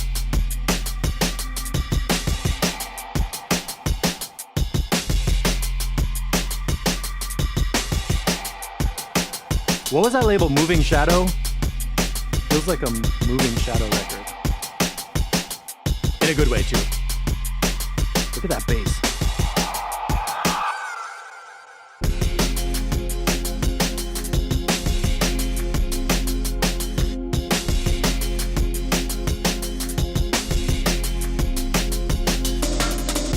Ooh, a little breaks. Maybe the snare is too sharp. Yeah, I hear ya.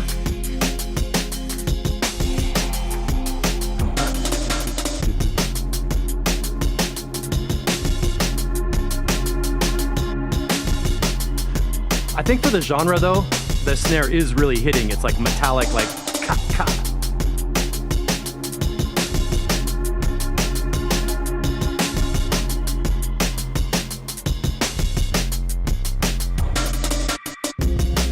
How clean is that? What the hell?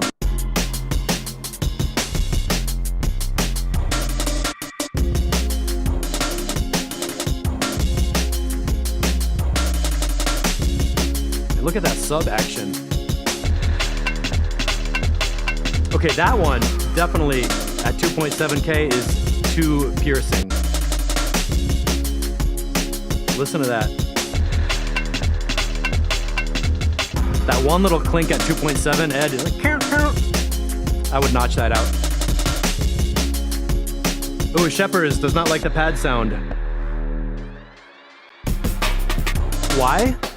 If you could, is it the instrument or like the function in the track? Like, what about the pad sound do you think is not working?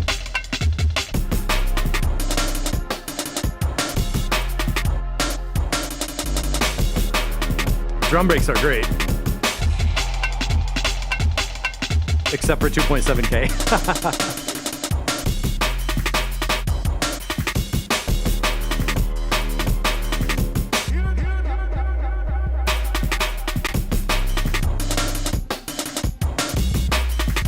Ian, hats are too present for you?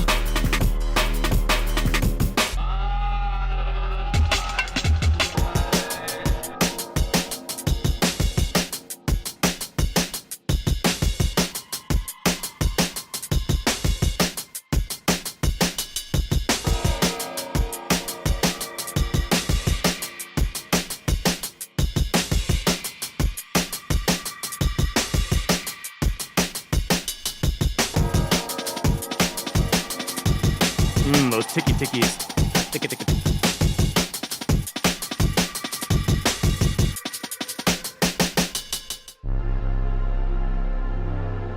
Sub.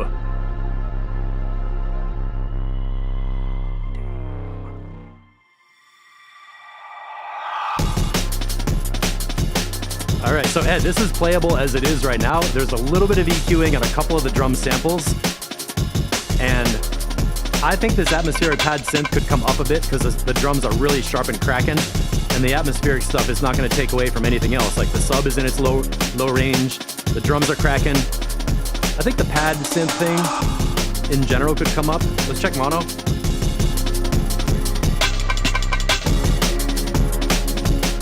Okay, and then Shepard's is saying the pad sound is maybe too dark or something. That makes sense. You say that.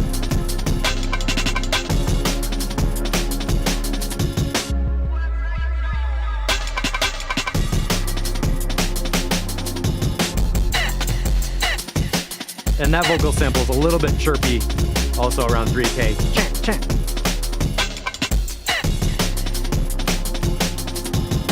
2.9.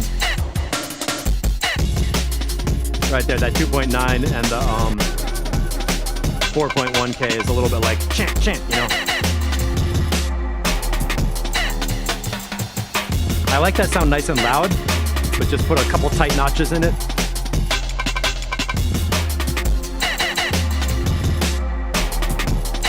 Amazing work on the drum programming.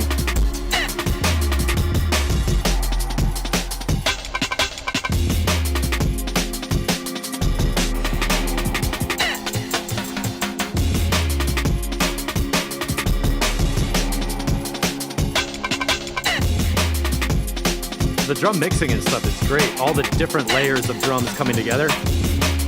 What is in my eye?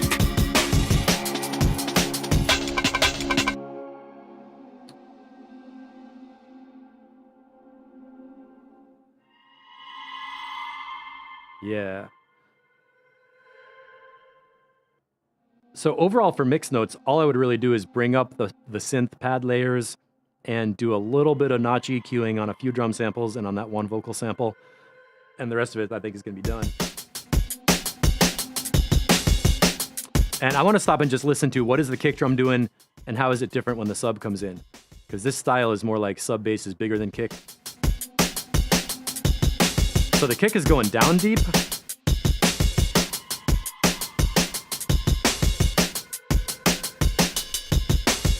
But like in techno and house, we see a huge 50 hertz or 60 hertz bump and then it drops off. For this style, the kick has more like around 110, 120 for like body so that the sub bass can be down in the sub range.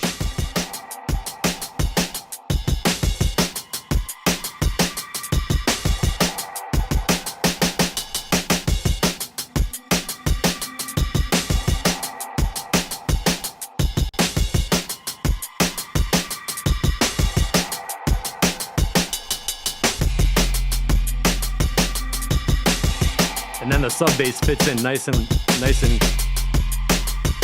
well, clean, I guess, below the kick drum.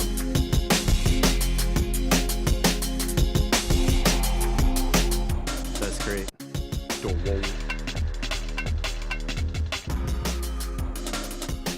Yeah, it's got an atmosphere, it's got a vibe.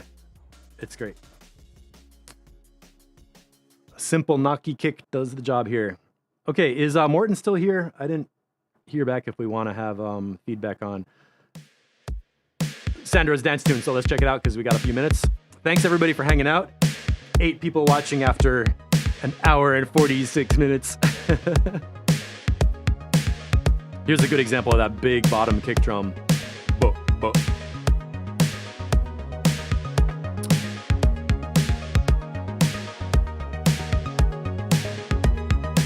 Okay, and before I comment, let me repeat my promo from the beginning. I'm starting a new series of live streams. Meantime, oh, this is this guy.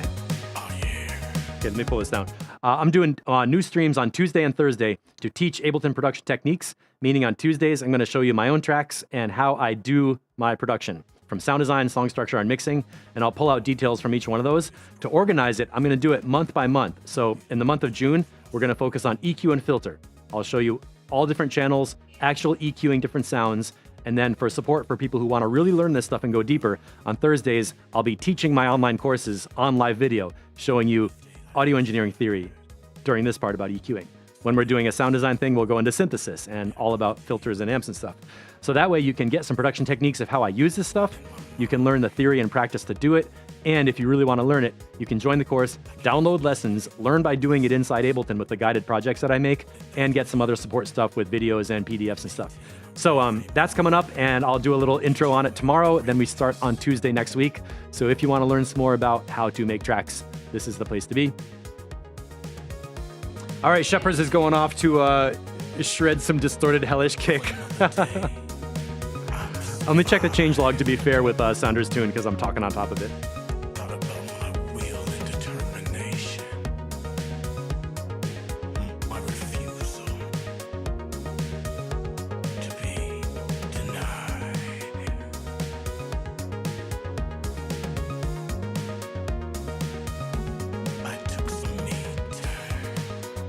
Okay, this is a mix and mastered version, so we're checking to see if it's done, which I think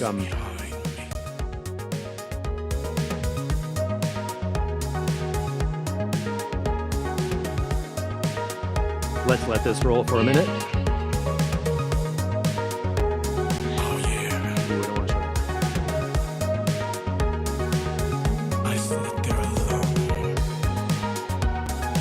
And courses.mixtexture.com is the site where you can find all the support courses.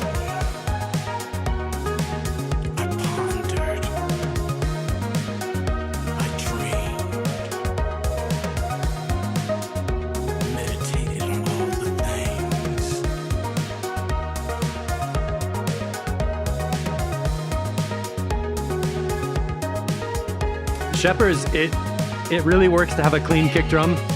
I think that was a good experiment. The track really worked.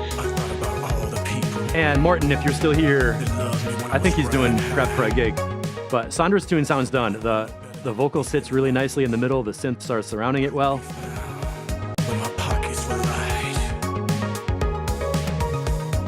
Beats are clear. I like that snare drum reverb.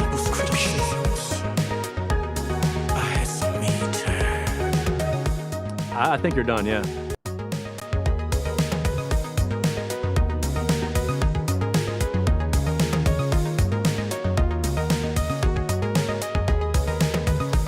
The bass synth, very continuous, right?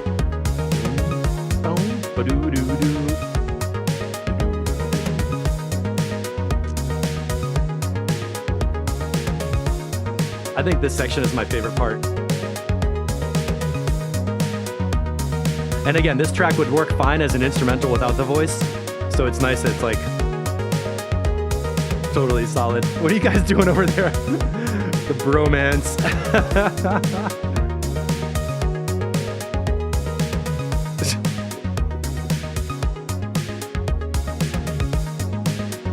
Mindbender sounds good. Oh.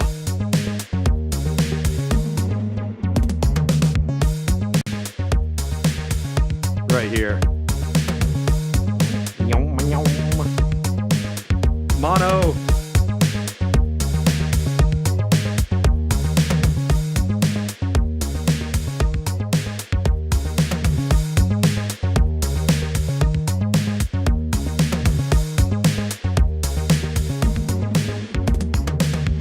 I like that drum break.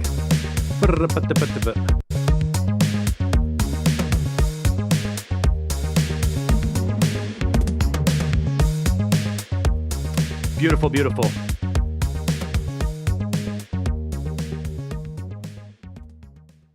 All right, nice work, everybody. I'm amazed at I think we're saying this every week at this point, but I'm just amazed at the quality of the tracks, the energy people are putting in with the updates. Even when we give you annoying tiny details, you go and fix it, which is super, super great.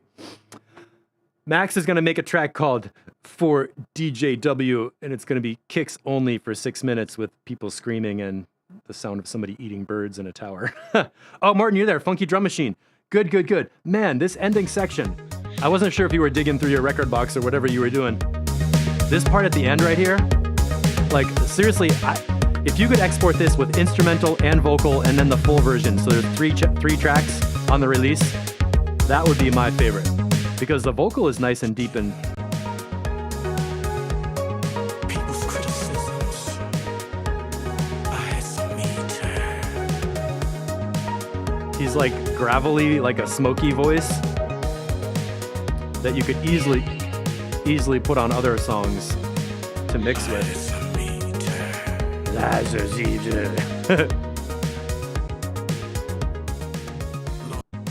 And then out here, bam. Pure breaks and synth. Cool. Oh, you're going to do that. Good. And this is for Morton, but for everybody else, anytime you're doing a gig, please, please, please make a video so we can take some photos and make a video so we can see the booth, the sound system, the setup, the crowd, the lighting, the people, the vibe, and just get a picture of where you're at and what the world is like at your gig, especially before you play. Because when you're playing, don't fuck around with your phone, right? Like before you go on, right? Walk around the room, do a little tour of the club, show us what the club looks like. Come in, show us the booth from the back end so we can see the gear and the setup. I just love all that stuff. And I would especially love to have a video of the music that we hear in track feedback. If we could see it happening at the show somehow, I would love that.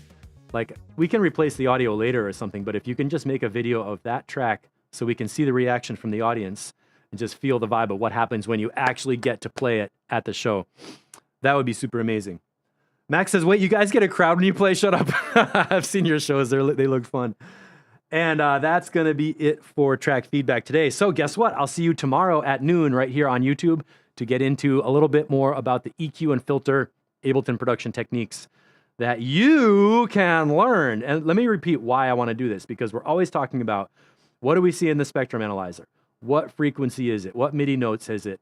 What key signature are we in? What do we do with the compressor? Why would we compress the mid-range and not the sub-bass? All these things we talk about, if you know about it already, it's not a big deal. And you can be like, oh yeah, a 4-to-1 ratio or whatever. But if these are things that somebody doesn't know yet, I think it'll really help to have a more in-depth tutorial to just teach, like when we're in track feedback and we say that you should do this, here's what that looks like when you actually go into a multi-track section or session and do it. So that's basically all I'm doing, is just teaching you the stuff that we don't have time to do on my video, because I like teaching, I like talking, I especially like having the comments from people in the chat, except DJ Waters. So I think you get the idea. Thank you so much for hanging out, watching, everybody. It's time for me to drink some iced coffee, go for a bike ride like I do, and I'll see you next time.